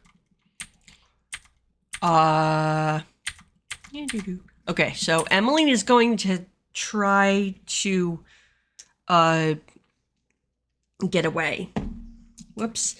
And I'm going to roll at disadvantage, but yeah, because your armor would not help you in a duck thing, in a speed thing. Okay, so I'm going to roll at disadvantage. That sucks because the first one is a 19. And the second one is a 52, which means that they fail. So the goblin gets another stab in. So another 2d10. That was lower. That's nice. 2 plus 10 is 11. So Emmeline is going to take 11 more damage. Okay, so this time I'm going to have... Okay, so 12 minus 11 is 1. Okay, and that means that they get another blade damage. It's really not looking good for Emmeline. If they get the third wound, then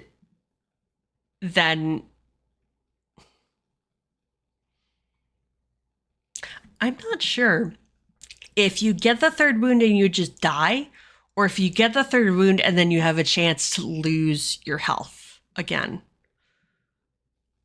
I'm saying this because it might become relevant. How about this? Okay, whenever you reach 0 health, make a body save. Failure means you die. Success means you fall unconscious and the warden will make a secret roll to find out when you regain consciousness. That is so not helpful, actually.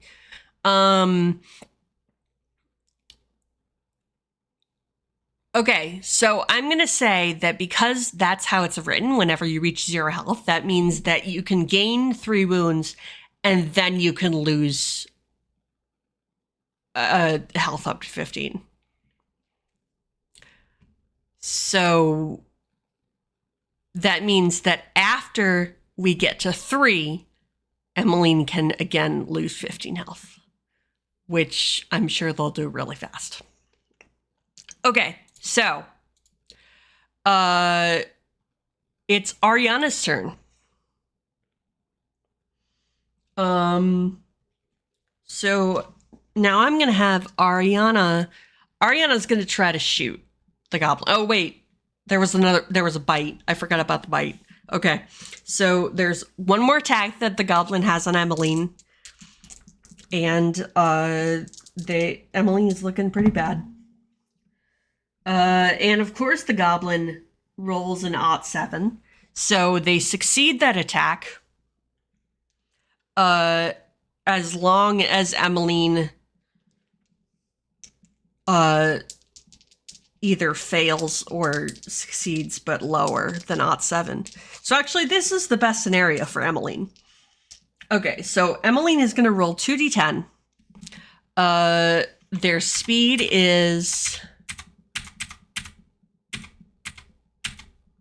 34.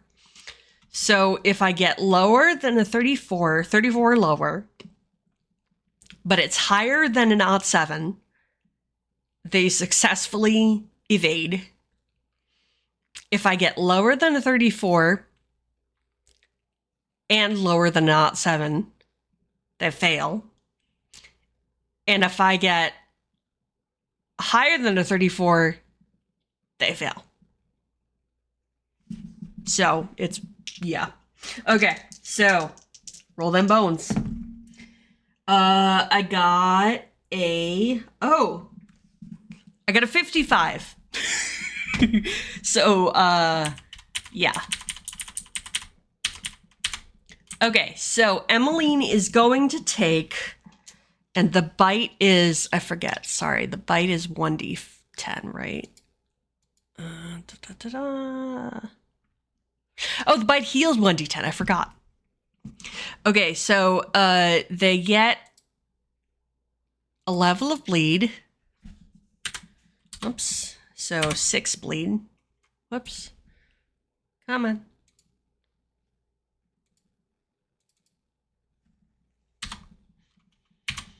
But they're gonna heal 4 damage. So 1 plus 4 is 5. So 5 out of 15. They're just hanging on there. Okay, so next is Ariana's turn. Okay, so Ariana is gonna try to shoot. And she is a combat of 42.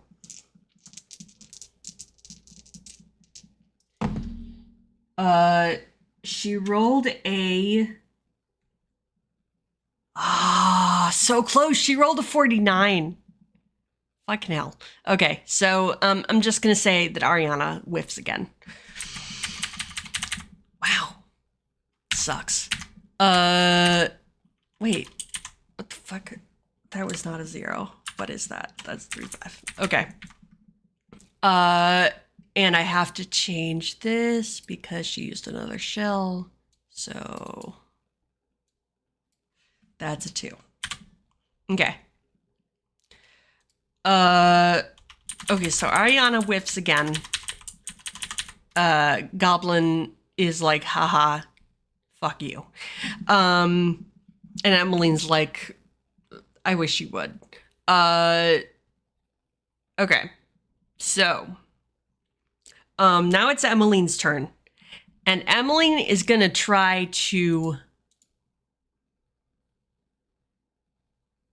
run out of equipment, I think. As they do so, the goblin is going to, and these are not Mothership rules. These are D&D rules. I'm gonna say the goblin gets an attack of opportunity because Emmeline is just running.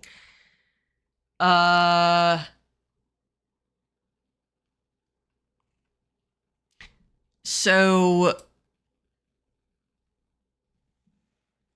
and it's probably gonna hit. So Emmeline tries to run. And remember, Emmeline's speed is a disadvantage. Oh! Wait, I have to do the bleed damage. Okay, so I said the bleed level is times 10, or times D10, so that's 6d10. Emmeline is about to die. Okay, so here's 4d10. So 2 plus 2 is 4, 4 plus 1 is 5. 5 plus 7 is 12. Okay, so they just got their 3rd wound. Remember, we're gonna let them get to 0. So let's see. 12 minus 5 is 7. 15 minus, so take 7 away. 15 minus 7 is 8. Okay, so they've got 8 health left. Oh, shoot, I didn't do, okay, so there's 2 more d10s that I didn't do. Oops. Okay, so I rolled a 2 and a 3, so 5. So that is 3.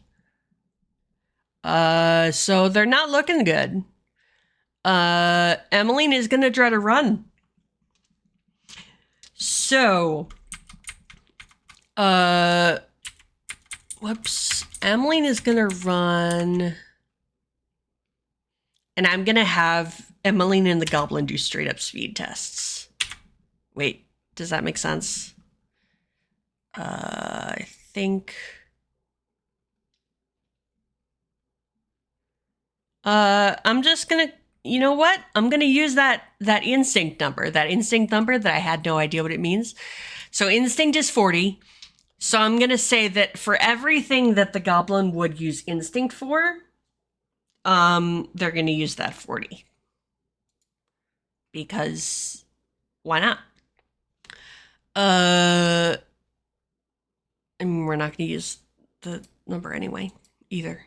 So, whoops, go away.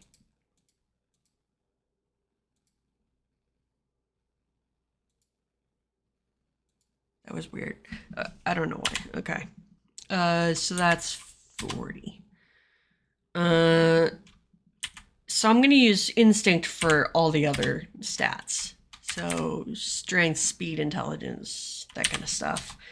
We're just going to know that it's 40. I guess I'm going to call it 40. Okay. So Emmeline is going to try to run. No, wait. I rolled a failure, right? I don't remember what the failure was. Shoot. Do you remember what the failure was? It was 50 something, I think. Okay, so if the goblin also fails, but fails lower than 50 something, we'll deal with it if it gets to 50 something. No, the goblin succeeded. The goblin succeeded with an odd 4. Okay, so the goblin is going to stop Emmeline from running out of the room. But that's all it's gonna do. It's just gonna like grab her. And like let go. It's not gonna like try to attack her or stab them or anything like that. So it just grabbed Emmeline's like wrist and pulled him back into the room. Okay. So this is the next turn. So now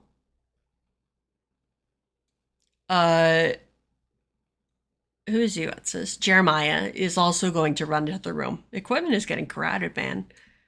Okay, so Emmeline's over here. Emmeline's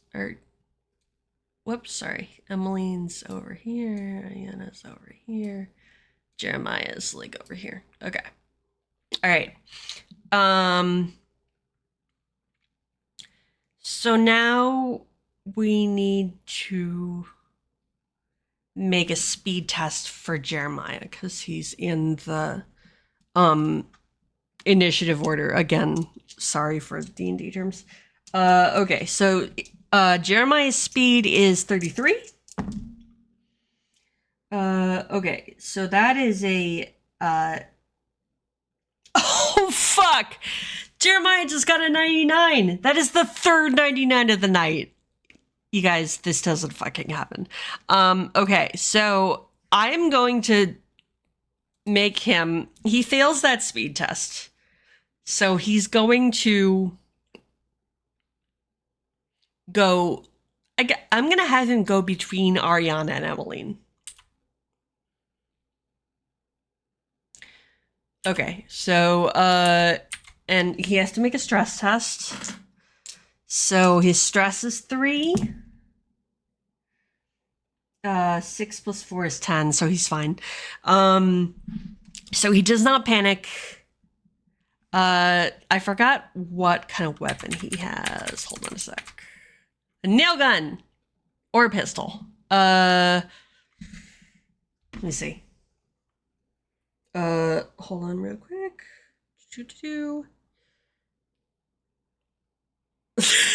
Nail pistol, yeah. He can... Oh, you know what? He can double fist it. He can shoot with the nail gun and with the pistol. That's what I'm gonna do. Okay. So,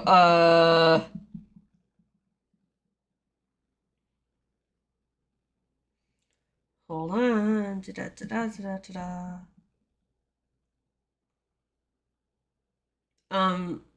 Okay, that's weird. Oh, revolver. Okay. Okay, so we have the revolver. Okay, so, but he can't do anything this turn.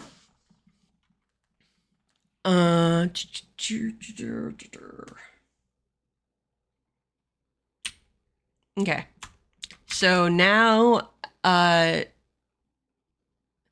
Dwayne is, I'm just going to have Dwayne like stand against the door. He's like freaked out. So he's just going to stand there.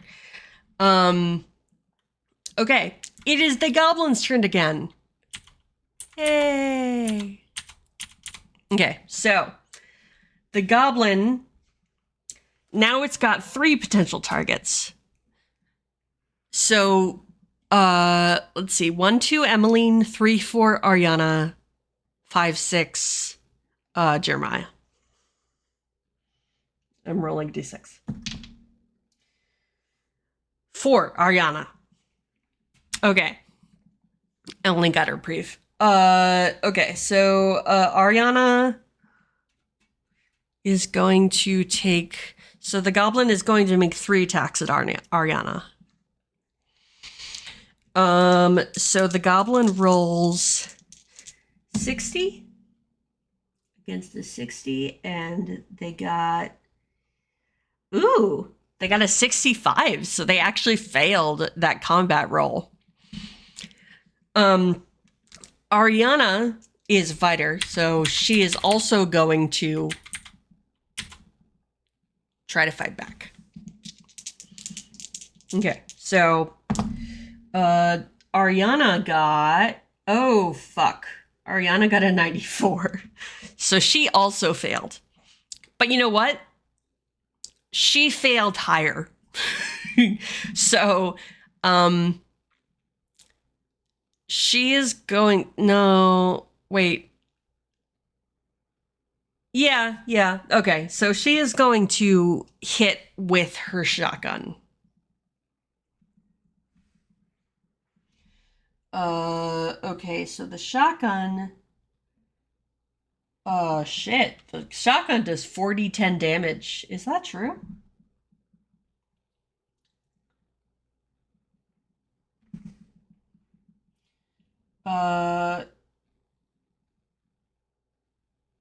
Yeah. Wow. Okay. So, the shotgun does 40-10. Wait, let me just... I'm just looking things up. Because I think it's different in this. Yeah, okay. So the shotgun, they have it doing 2d10. I actually think that makes more sense. So we're gonna do 2d10.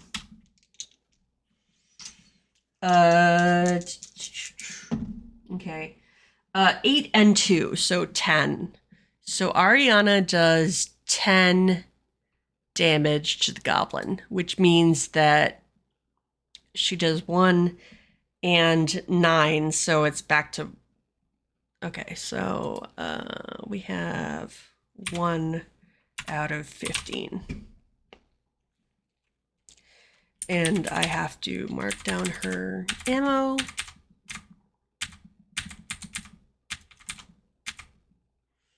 Okay, so that's 1. Okay. And I think I haven't been doing this, but you can actually... I read the rules earlier, and it said you can take up to 2 actions usually on your turn. So she's gonna fire again. Oh no, wait, no, it's the goblin's turn. I forgot. So the goblin is gonna try to stab her again. So they're gonna roll opposed combats because she's gonna try to shoot back again.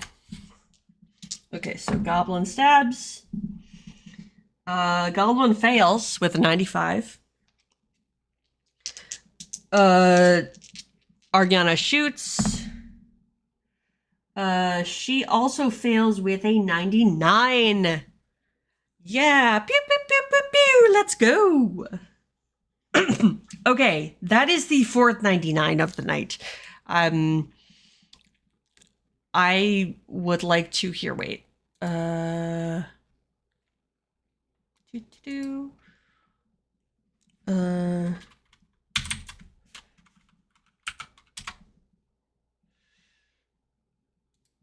Okay, so 4x 99. Actually, I'm just gonna leave it like that. Okay, so we're gonna do that. I'm gonna do there's a font called Goblin, I think. Nope. So we're just gonna leave it Arial. Okay, and then actually, you know what? Like that. Okay. Wait, sorry.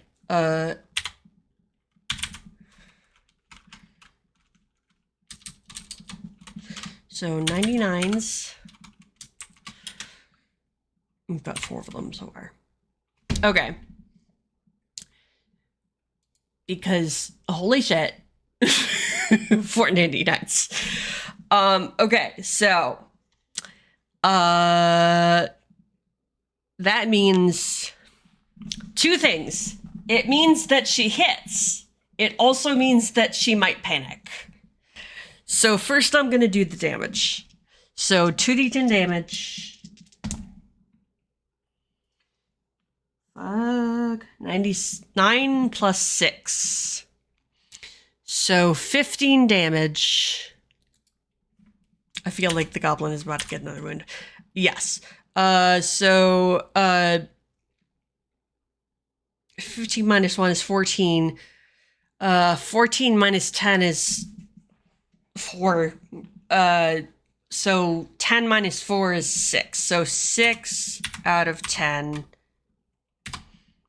And the goblin got 2 wounds. Nope. So 3 out of 15. Okay. Because I got 2 and I had 1. All right. So now we get to roll Ariana's panic roll. And she has the highest stress because, of course she does. Okay, so I'm rolling 2d10. Aw, man.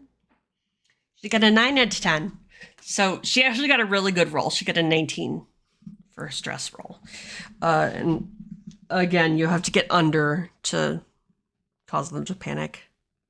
So boring. Okay. Oh, you know what? When Jeremiah ran into the room, there's a chance that Emmeline, because Emmeline is suffering from hallucinations, remember? So when Jeremiah ran into the room, there is a decent chance that Emmeline thought that he was a hallucination.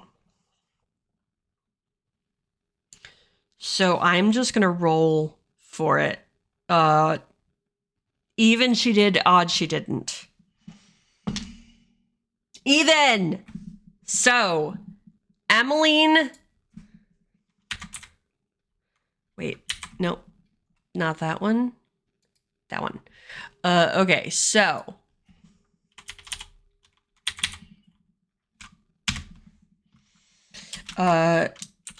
Jeremiah... Whoops. Jay runs into equipment.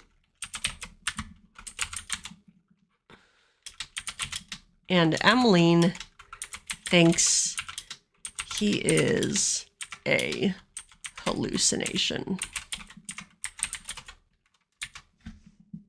Love it. Okay. So we just did the goblin's second, right? Yeah. Okay. So that was the goblin's second attack. So now the goblin gets a bite at Ariana. Okay. So the goblin is going to, whoops. Roll combat. Whoops. Okay, so Goblin rolls combat. Goblin succeeded with a 37. Now Ariana's gonna roll combat.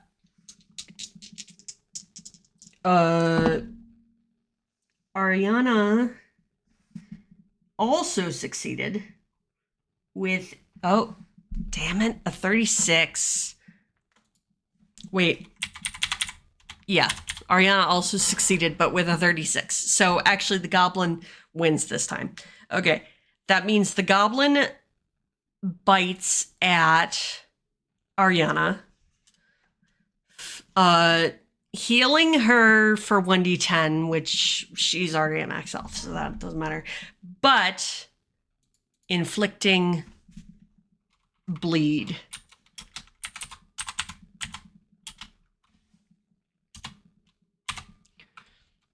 All right. So, that means that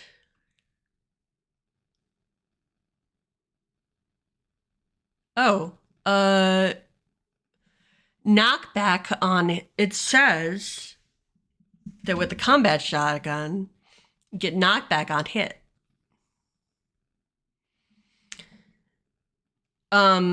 I don't think this room is big enough for her to knock him back, the goblin. So, I'm just gonna say that doesn't matter in this room. Knock down would matter, but oh no, wait. Yeah, knock down on critical hit. That was a critical hit. That 99 was a critical hit. So actually the goblin doesn't get to bite Ariana because her hit was a critical hit.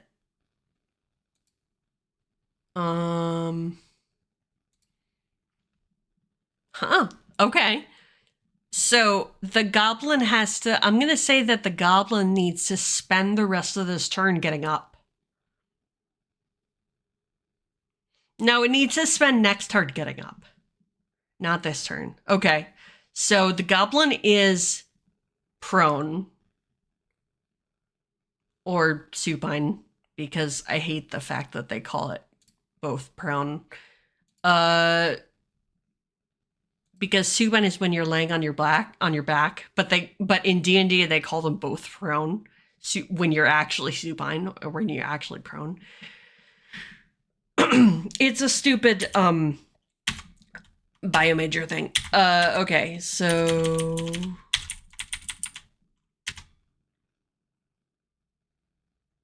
wait. Okay, so common room.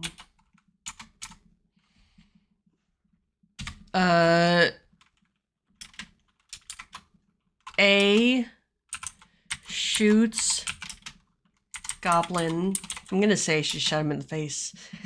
A shoots goblin in the face and knocks them prone. Actually, supine. Just because I'm annoyed. Okay, so Ariana shoots the goblin in the face, knocks them supine. So the goblin has to spend next turn. Whoops. Go away. So the goblin must spend next turn getting up. Okay? Okay. Cool. So the knockback doesn't matter in this room, but the knockdown does. Okay.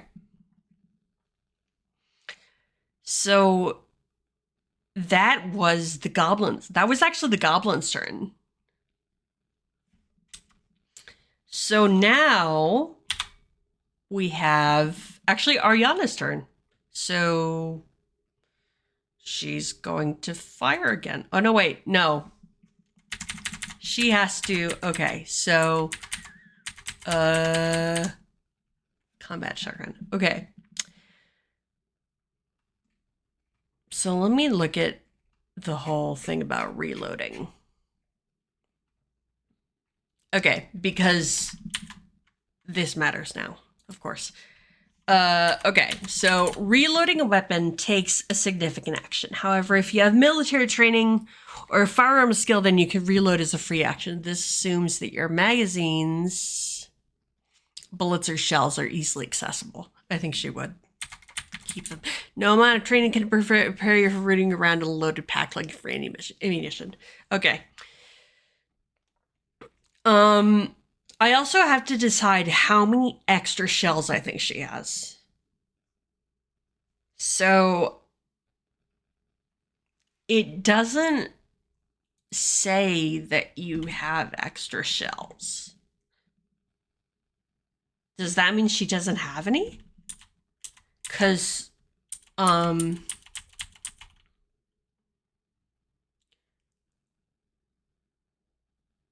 for example, she doesn't have... I mean, I guess it's possible that she could think that she only needs 4 shells. That kind of sucks, because that means that she can't use her shotgun anymore.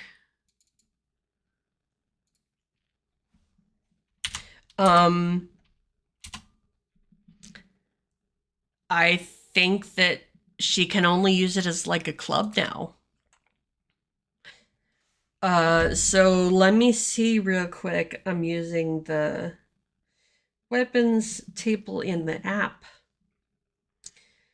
Melee weapons.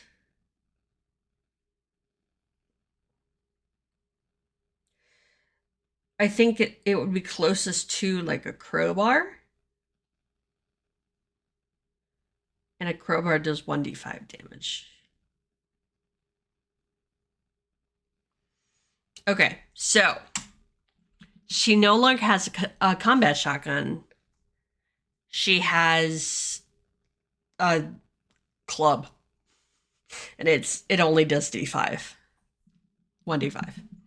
Okay. So now it is Jeremiah's turn. He is going to shoot with his nail gun and with his pistol. Real quick, let me just look this up.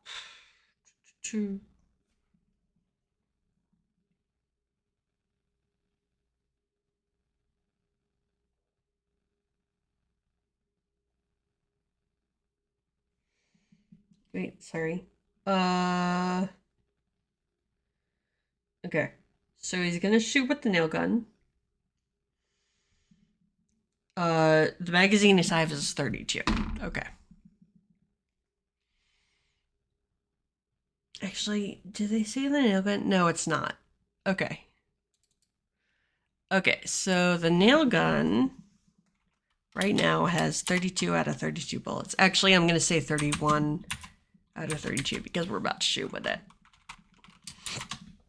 And the pistol is a revolver, so it has 6 shots. So, right now I'm gonna say it has 5 out of 6 shots. All right. Okay. So,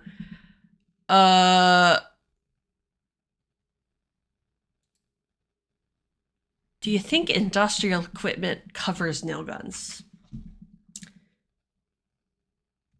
You know what? I don't think so. He's using it to shoot. So I think it's just going to be a combat roll. Okay.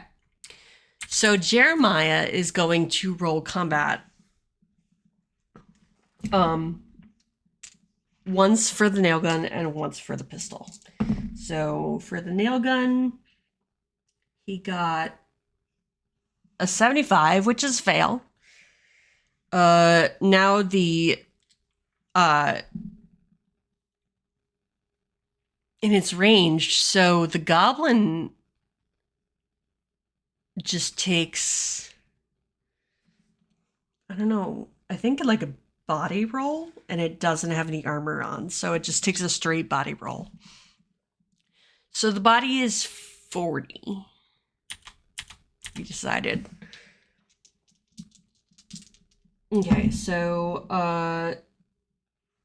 and the goblin failed with an 83.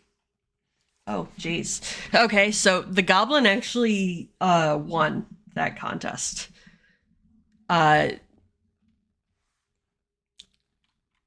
Jeremiah is not able to shoot the goblin with the nail gun. He whiffs, as we like to say. Okay, now he's gonna try with the revolver. So, again with the 46, fails with a 70. And the goblin is going to roll body. Succeeds with the 24. Okay, so the goblin is able to get away from the gun. The revolver. Okay. So unfortunately, Jeremiah is not able to hit this goblin. And he, shouts an expletive because that's who he is. No, Emmeline. Emmeline's gonna try to run away because they're about to die.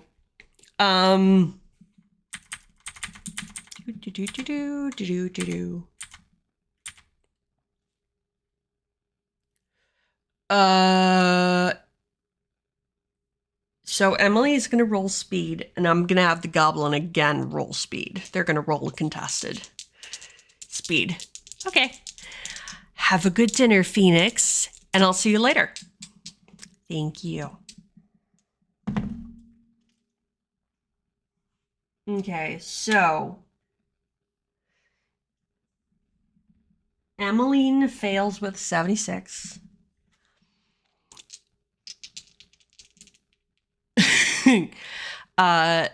This one does too, but go get some grub. Not grubs, grub, just singular, grub. Yum, yum, yum. And the goblin, whoa, the goblin failed with a 71. So Emmeline actually won because they rolled a 76 and the goblin rolled a 71. So Emmeline is going to get out the door. Haha. Okay. So now we have everybody is where they are. Emmeline is going to try to run for our ship. So the Uranus. And it's going to take them. Oh, I forgot to roll. Oh, shoot. I forgot to roll the. You know what? Emmeline just dies. because I was about to roll 60-10 on them. And yeah. Oops. So Emmeline dies.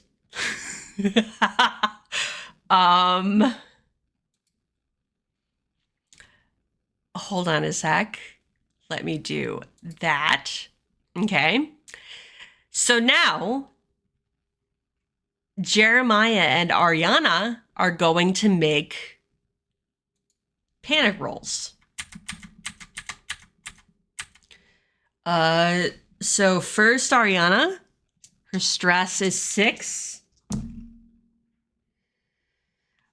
She does not panic.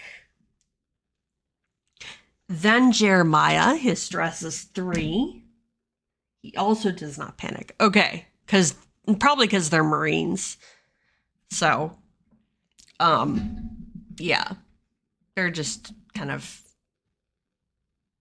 cold and yeah. Okay, but Emmeline is dead. Damn. Hold on a sec. Okay, that. Because yeah. So now it is the goblin's turn again. So now the goblin has two possible two possible attacks, or no, not attacks, targets. So even Ariana, Jeremiah. Even. So it's gonna go for Ariana again. So the goblin rolls combat. Damn. Goblin got 66. So failed, in other words. And Ariana rolls combat. She also failed, but with a 78. So she actually wins. She can only club it now, though. I'm going to say that on her turn, she could pick up Emmeline's boarding axe. Because remember, Emmeline had a boarding axe. And since Emmeline is now on the floor,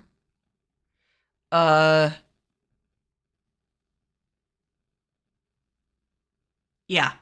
So, hold on a sec. There are specific rules for, if you fall to 0. Okay, so whenever you reach 0, so actually let's do Emmeline's real quick. If you fail on the body roll, it means you die. So hold on, Emmeline.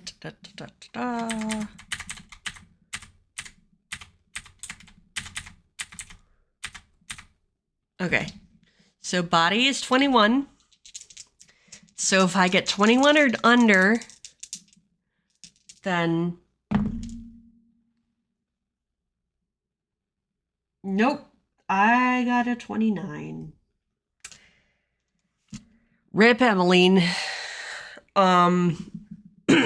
So yeah, Emmeline is dead. Oops. So yeah. Okay.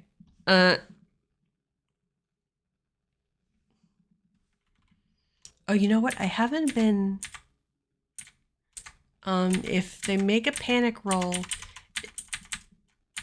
and they succeed on the panic roll, they lose a... they lose stress. I forgot. I keep forgetting that. I'm just gonna move it down one. Excuse me.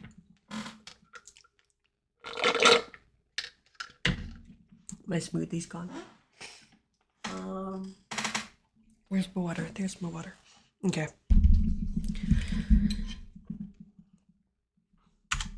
Okay, so all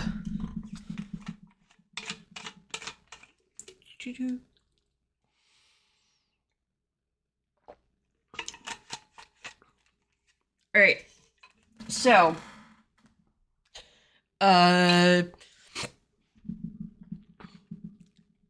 it is now the goblin's turn, but remember that the goblin is supine.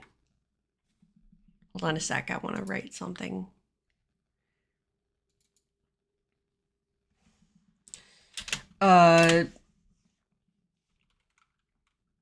E bleeds out and dies. I love how brief that is. But okay, so Uh, so now the goblin needs to get up. So the goblin gets up. So it's going to spend its whole turn getting up.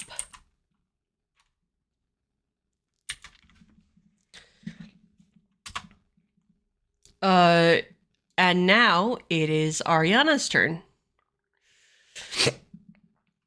So Ariana is going to roll combat.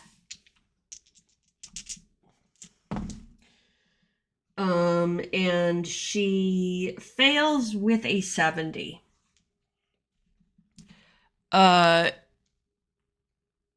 goblin is now going to roll combat because I think it just wants to stab. Wow.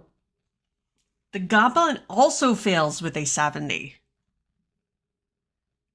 I think that means the goblin wins, actually, because the goblin's combat is higher than Ariana's. So, when they both have, when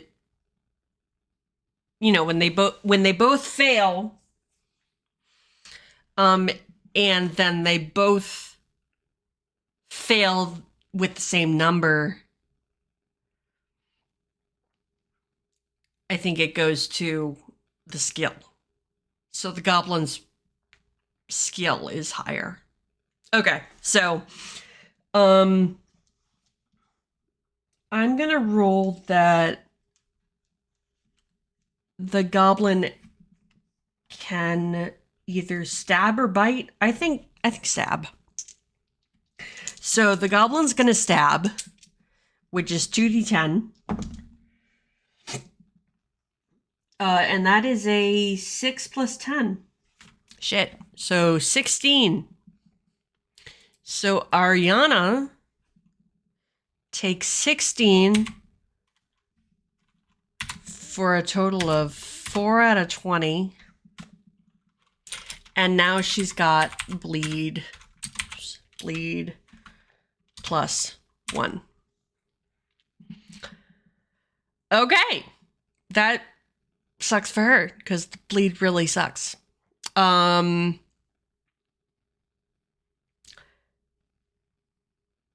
it's Jeremiah's turn.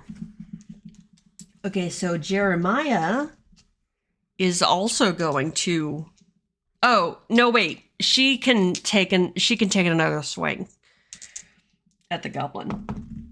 Okay, so she succeeds this time with a 32. And the goblin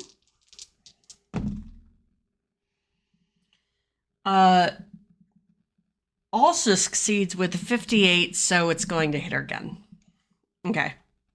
So that means her bleed is up.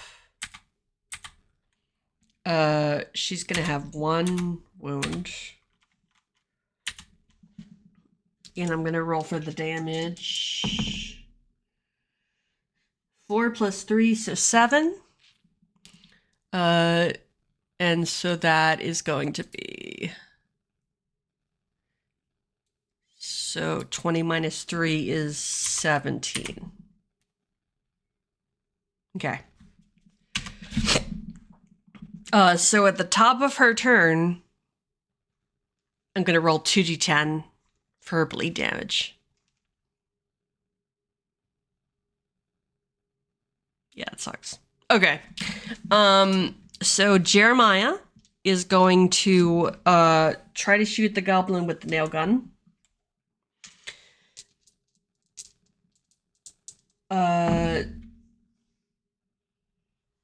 He succeeds. Damn. With a 14. So the goblin, remember, has a body of 40. Oh shit, the goblin also succeeds with a 28. That means that the goblin does not take any damage. He just whiffs. Jeremiah just whiffs again with the nail gun. Okay, so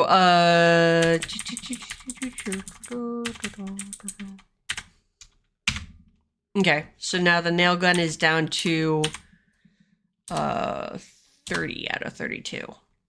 And I'm going to move the pistol down to 4 out of 6 because he's going to shoot with the pistol next.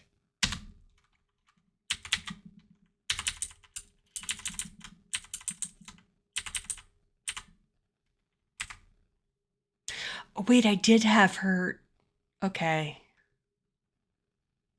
That wouldn't change her combat roll, though. Okay, so she missed both times. Okay, so I'm gonna have her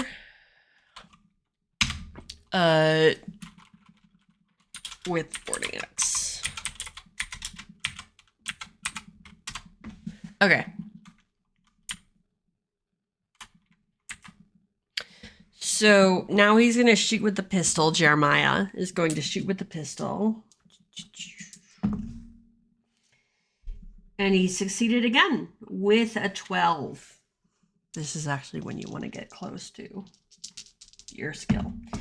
And the goblin failed with 77. Okay, so Jeremiah is going to shoot the goblin with the revolver. I have to look up what the damage on the revolver is.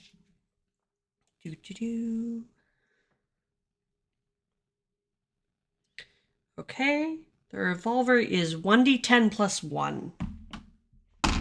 Okay, so roll a d10. Oh, I get a 3. So the goblin takes 4 damage.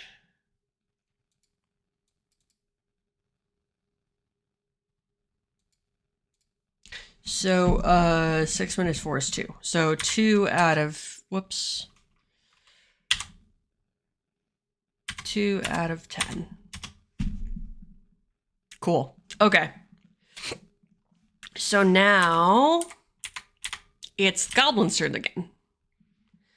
So the goblin is going to attack even Ariana, Jeremiah.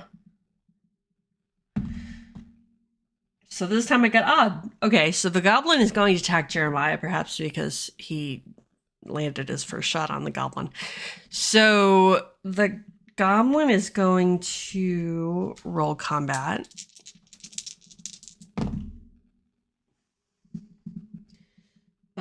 Succeeds with a 50. No. Succeeds with an odd 5. Sorry, I had the wrong order. Okay, Jeremiah is also going to roll combat.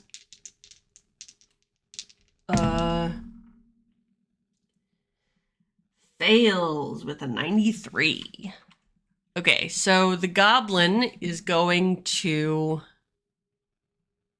hit Jeremiah, stab Jeremiah for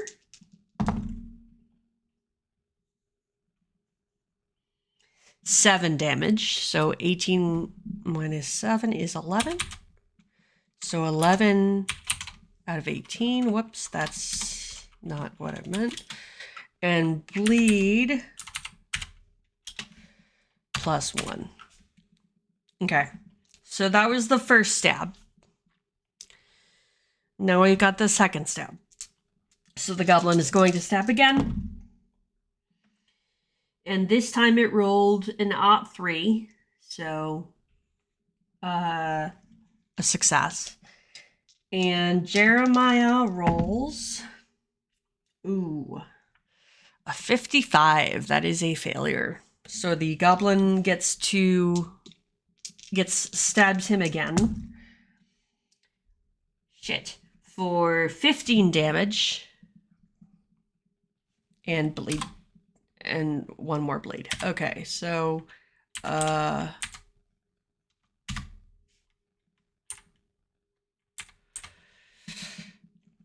so take 11 out of that. So we've got 1 wound. So 4. And then 18 minus 4 is 14.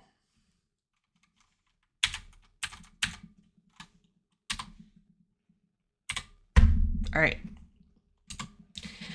And then the goblin is going to bite. So the goblin rolls 49, so succeeds with 49. Jeremiah is going to try to fight back.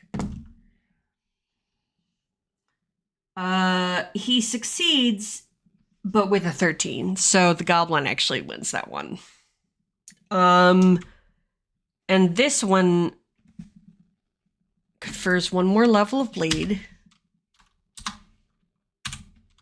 Remember, and heals 1d10. So d10, 2. So 16 out of 18. Okay.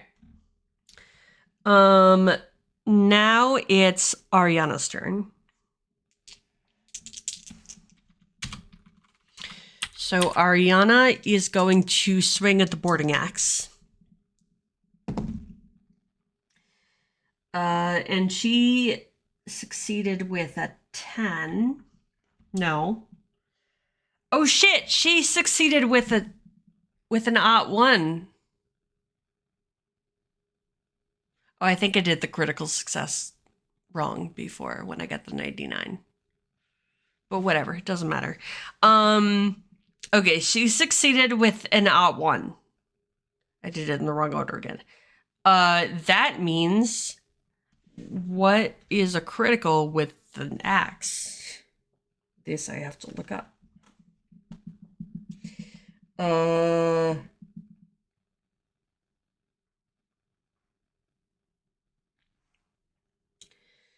The axe adds gore. Okay, so it does 2d10 damage. So I'm going to roll the damage. Whoops. Dice are flying. Okay, so that is an 8 plus a 9, which is 17. That's pretty good. So 17 damage means that it fills this wound track. Whoops. It fills this wound track. So 4 out of 15. Whoops. Damn it.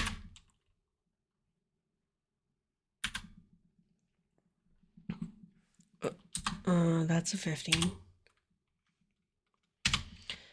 And then so 17. So there's 15 damage left. So it fills another wound track. So 5 out of 15. And takes another 5 away from the 10. Okay.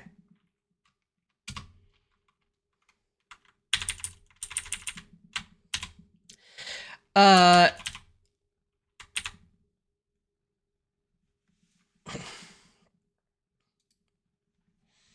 going to change this as health and status.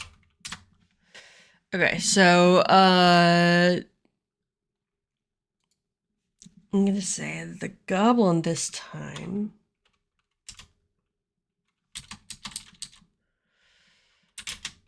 has gore. And we'll decide what that means. I guess we should decide what that means now. Because it could have something to do with, like,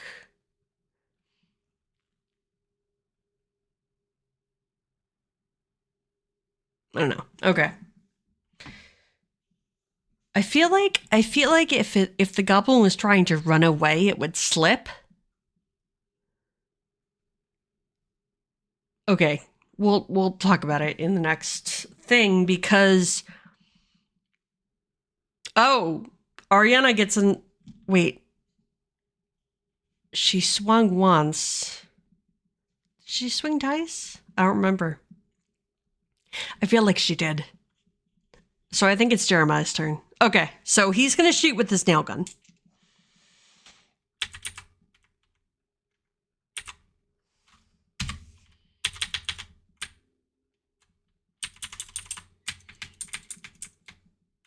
Okay, so I'm going to change the pistol to 3 and the nail gun to 29. Oops.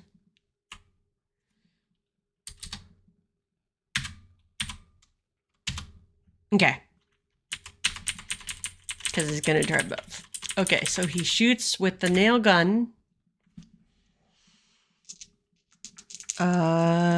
And he succeeds with an 11. Now the goblin is going to roll body. And he fails his body. So Jeremiah hits him with the nail gun. Hold on a sec. I have to look up the stats for the nail gun. Okay. So the nail gun does 1d5 damage. Okay. I'm going to use 1d10 and then divide by 2. Okay, so okay, so 4 and divide by 2 is 2. So he does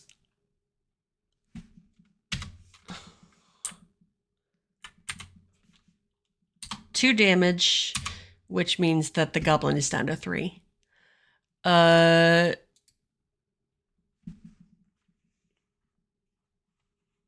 then, hold on a sec. Let me look something up.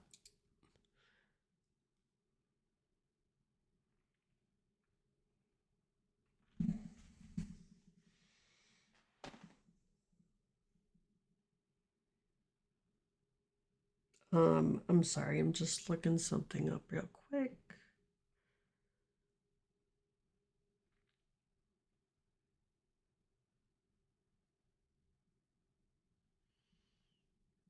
Oh, gore is a thing.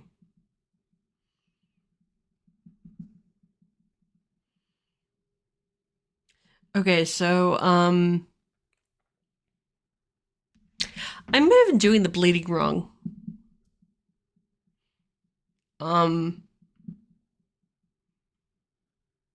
Which means I'm kind of thinking that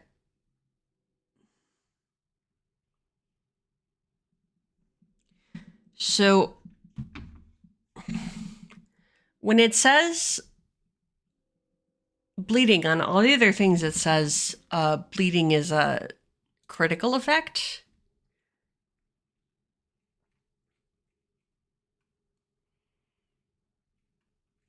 I'm just looking for. Oh.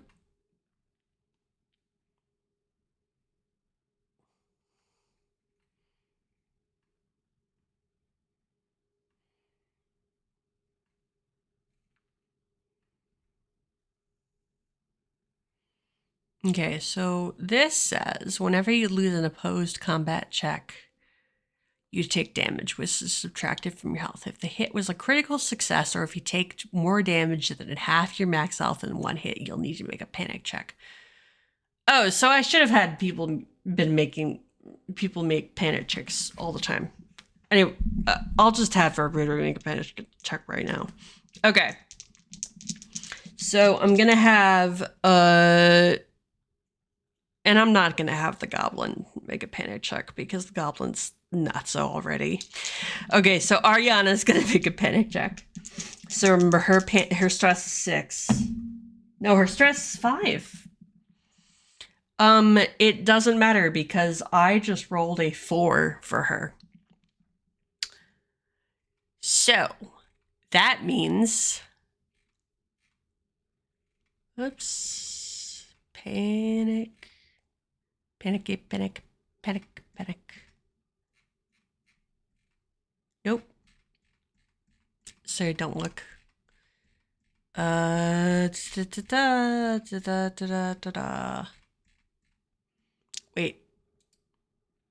I had to go back up to the contents. Sorry. Panic and resolve. Okay, so 26. So 26. Okay, so panic. She is panicking.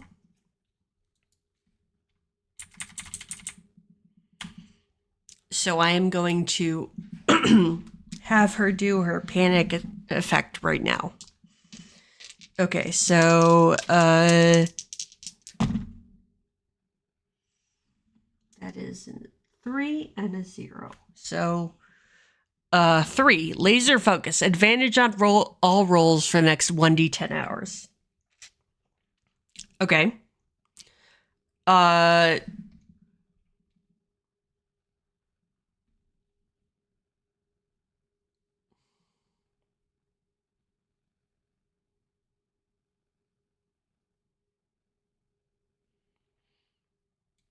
How about this? I'm going to say health and negative and combat plus positive. Okay, because I'm going to say that she's got advantage all rolls.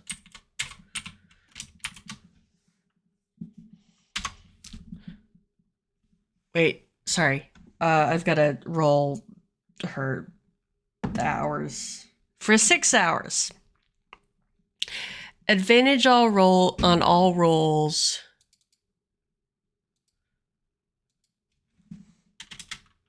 Whoops. For 6 hours.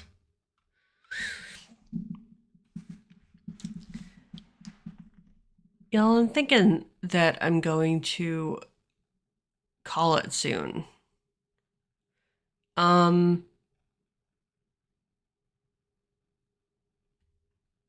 Let's get to the end of this turn. No, let's get to the end of the next turn. Okay. So, now I'm going to have Jeremiah do a panic check.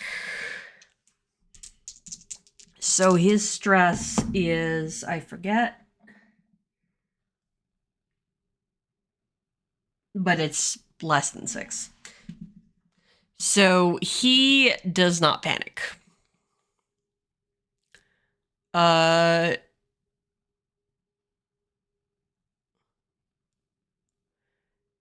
Let's see. Okay, so one more roll, or one more turn. What do you think? So I am going. So the goblin is going to attack. Who's it going to attack? Same even odds. Oops. So odd. So Jeremiah again. Okay, so the goblin's gonna attack Jeremiah. Combat 60. It succeeds with a 38. And Jeremiah fails with a 75. Okay, so the goblin does...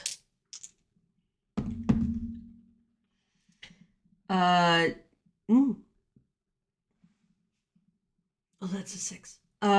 So 11 points of damage. So 16 minus 11 is 5. And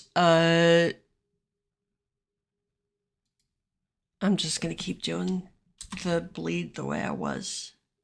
So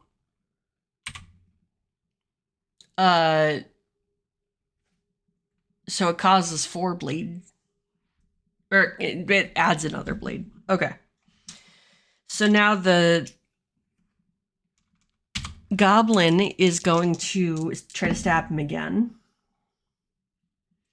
Succeeds with a 43.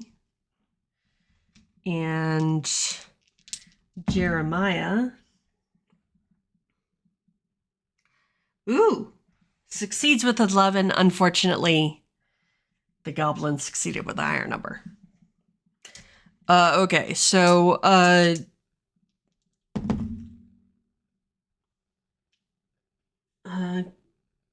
damn. 11 damage again. So 11 minus 5. Whoops. So there is another wound on the track.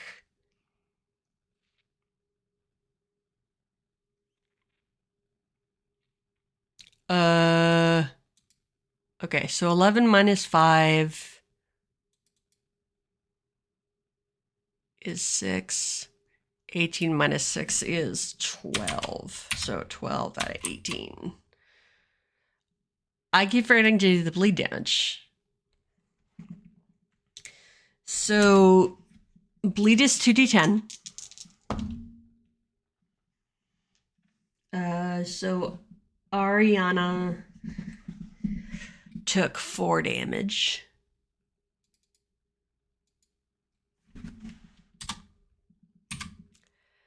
And this one is, I think this was also 2 before.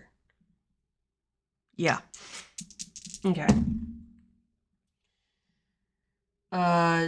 So actually Ariana I think was 1.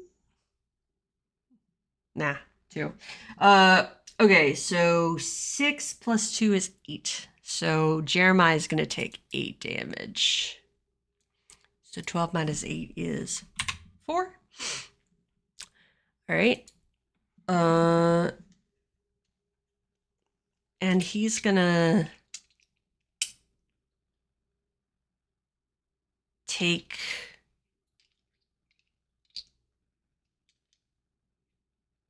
Yeah, the goblin is I'm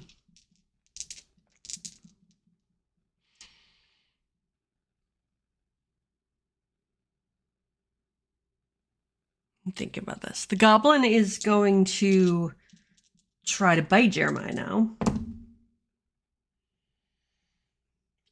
Succeeds with a 15. And Jeremiah... Oh, Jeremiah succeeded with a... Oh, no. Oh, shit. It goes on our 99's counter. Okay, because that was another 99. Ding, ding, ding. Okay. So, that is a crit fail.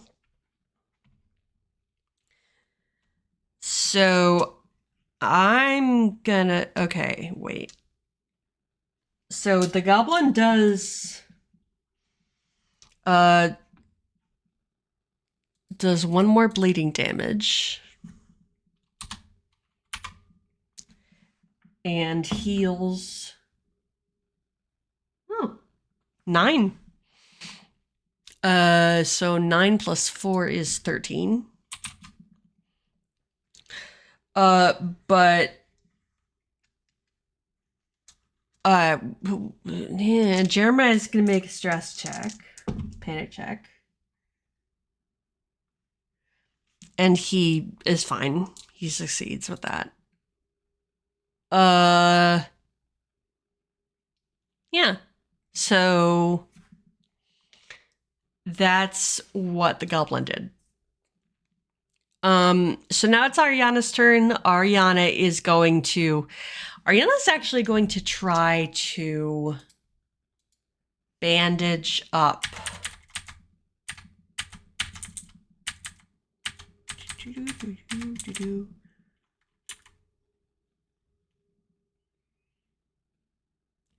Ariana is going to try to bandage up.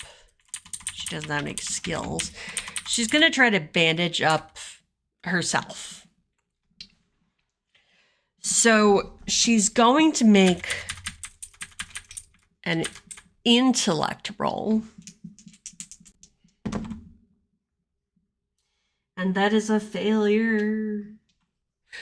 Okay, so she doesn't manage to do anything. She just kind of wraps a bandage around her arm.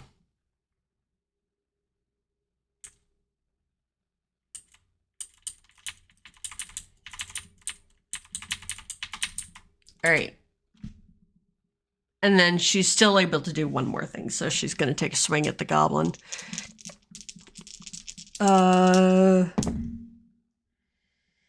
She succeeds with a 13. And the goblin is going to try to stab back.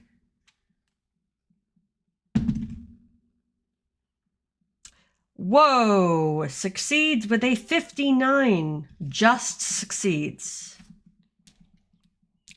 So the goblin is able to stab her. For... Oh no, she makes the rolls at advantage. I forgot. So 59 was the goblin's roll.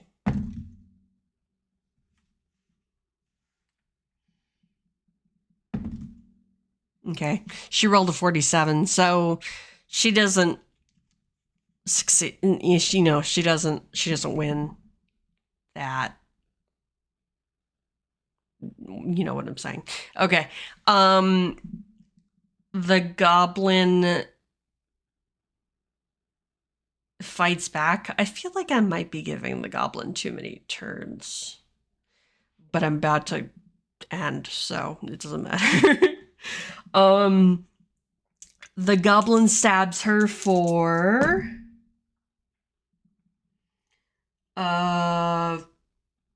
Damn, 13 damage. Wow, that's just enough to give her a second wound. Whoops. So 2 out of 3. She's really not looking good. So she's up to 20 out of 20. Oops.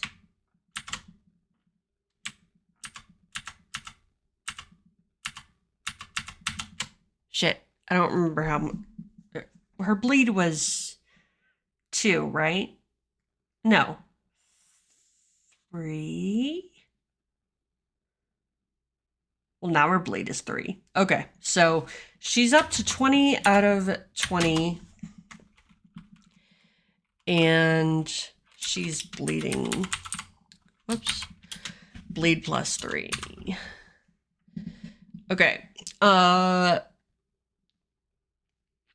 I forgot to do the medicine roll on a advantage too. Okay, so she's gonna try to roll the intellect roll. 31. Nope. Okay. Worth a shot, but yeah. Okay. So now it's Jeremiah's turn.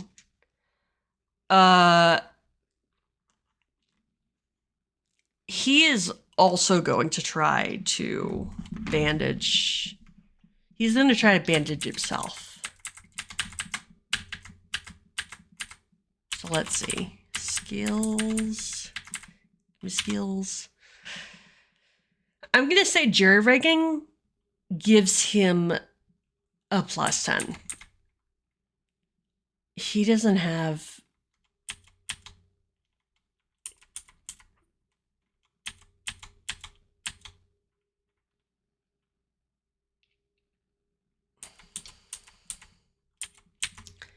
I think the standard battle dress has some sort of thing that they can, like, he tries to rip a strip off Emmeline's body, because remember, Emmeline's body is still there. So he tries to rip a strip of like cloth off Emmeline's body and wrap it. And because he's got jury rigging, I'm going to add 10 to his intelligence roll. So 43 is the number to beat. Oh, that is a 62. Okay. He's going to try it again. Because he doesn't want to die. That is an 87. So that is also really bad. Oh, no, wait. That's an 81. No, it's an 87. Okay. So that's where I'm going to call it, actually. Because we all kind of know what's going to happen. I feel like it maybe gave the goblin too many attacks. Or, you know, the bleed damage did too much bleed damage. But this game is super unforgiving. Like, even more so than, like, Call of Cthulhu. And now y'all have seen it. How it's really pretty unforgiving. The goblin killed one of my characters, and he almost killed the other two of the others. Dwayne is in a room with, what's his name? I don't remember what his name is. One of the guys who's still alive. One of the crew members who's still alive. But he's like holding the door closed. And there's, you know, hold on. Reed. So Dwayne and Reed are Dwayne and Reed are in the server room, and Dwayne is trying to hold the door shut. He does not know, actually, that he's in, like, the best space, because if you recall, hold on.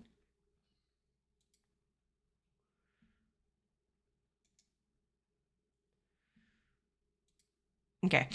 If you recall, it says that the server room is 3 main frames stand along inner walls, a chair and a small desk with terminals sit along an outer wall below a small window. Bright light pours in from the nearby star. Whoops. And it says the goblin has big peepers and it hates bright light. So he's actually in, like, the safest room he can be in the server room.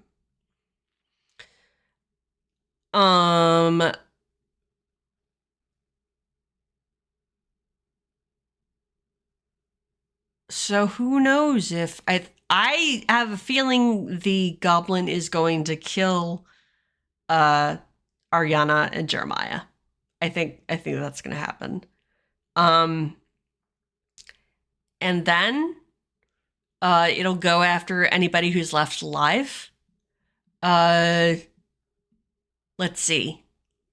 Let's do a real quick wrap up. So Benson, I think Benson is a total coward.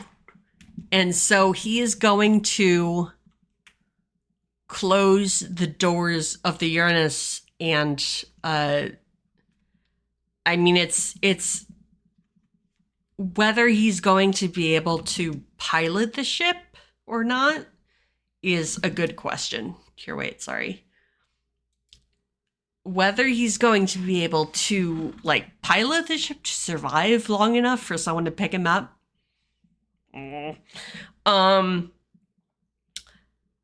Dwayne and Reed. So I think the goblin is going to be able to force its way into the room. but it's going to run from the bright light. And actually, is Dwayne or is Reed smart enough to wait? Hold on a sec. Do I have stats for them? Nope.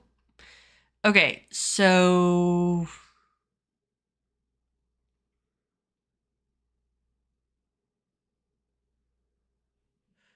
I'll just roll for Dwayne. Is Dwayne smart enough to notice that the goblin doesn't like the light? So what I'm going to do is I'm going to roll for intellect for Dwayne. He's got a 57 intellect. If he succeeds this roll, he manages to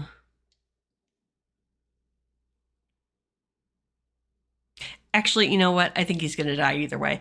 So if he succeeds this roll, he knows that he needs to stay in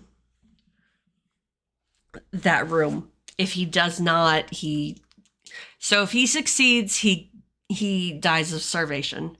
If he fails, he dies because the goblin kills him.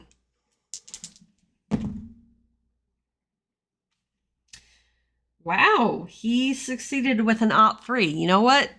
For an odd 3, I think there's a decent chance that he gets out, because that's pretty good. That's a pretty good roll. So, I'm gonna say,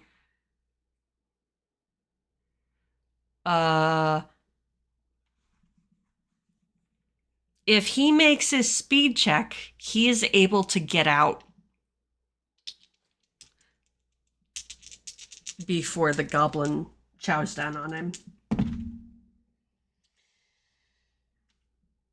He made his speed check with a 23 under a 25. Okay, so here's what happens.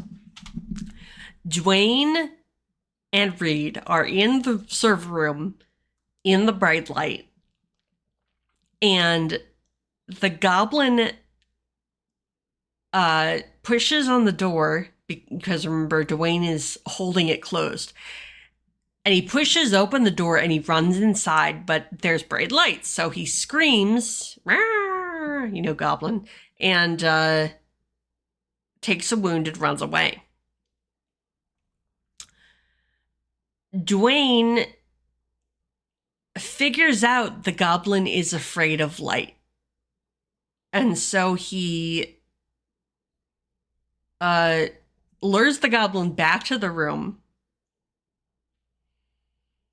And when the goblin is afraid of, he sees the goblin get hurt by the light and run away. And the next time that happens, he runs past the goblin to the ship. I'm just gonna roll a straight up and down 50-50 whether Reed makes it to the ship or not. He made it. So Reed also gets to the ship.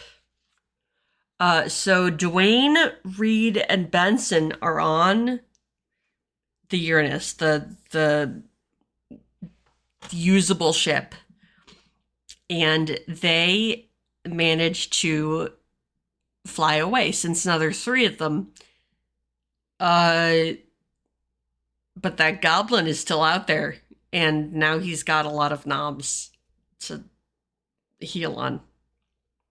So I'm sure this will happen again. Someone will come across this derelict and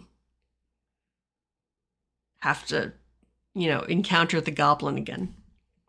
Okay, so that is the end of my Lone Star playthrough, my solo Mothership playthrough. I hope you enjoyed. I thought it was very fun. Thanks, Phoenix. And I can see this. I can see playing this again. I think it was fun. And Mothership is a super fun system. So if you haven't had a chance, jump on a chance to play Mothership because it's fun. But is very unforgiving. Basically 3 out of 4 people died. So,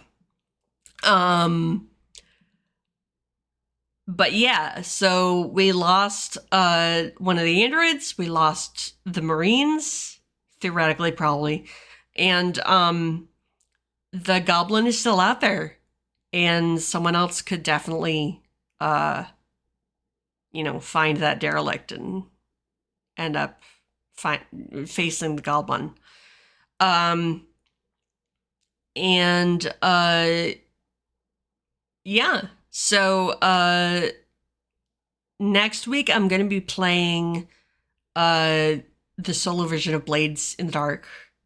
If you don't know, Blades in the Dark is Forge in the Dark system. It uses D6s, kind of like we use D10s today. And it's about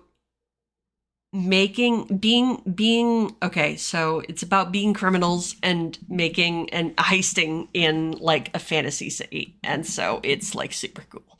And Blades in the Dark is another system I love. I've never played solo before, so join me next time while I do fantasy heisting, because heisting is awesome.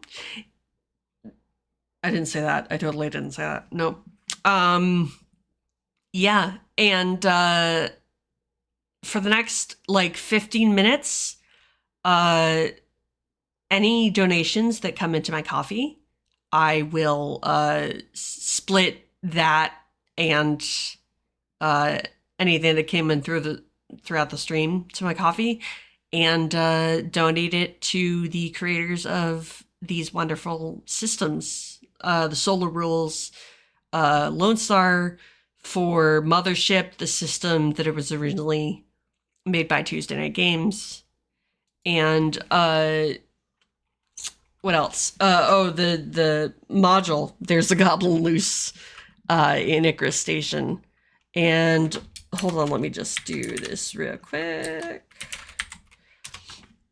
And there are all the links if you want to go support their work yourself or get any of these modules or systems for yourself. I was able to get the Mothership rules with help from a patron. Yeah. And I am off like a prom dress. I'm around if you want to talk to me. You can go to my linktree /lupine_vendetta, and leave me a note or donate to my coffee or see any of the things that. Oh yeah, it has my Twitch channel, and I'm also a cast member on the Lovecraft Tapes, which is a podcast, actual play Call of Cthulhu podcast. I've uploaded all the videos to my YouTube channel, and that link is also on my Linktree, so that I can keep this stuff around so that people can see it, because Twitch takes our videos away and it makes us sad. So, with that, I am going to say good night to all y'all. Wait a minute. Hold on a sec. I'm looking to see if people are on for me to raid. Let's see. Ooh. Okay, I'm gonna. I know we're rating. Okay, so we are rating. Wait, it's like this. Raid. Lilius. Kimmy. Okay. Okay, so we are rating Lilius Kimmy. She is one of my good friends. She's a mod on this channel. And she is playing Killer Frequency, which proves, sounds like a really cool game. And I'm excited to raid her because I think that's really cool. And I have no raid message, I'm sorry. But yeah. That's where we're going. Okay. And remember, oh, thank you. Yes. Wait.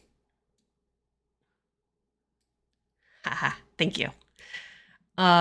Phoenix, you're awesome. I don't know what I would do without you. This is where we're going.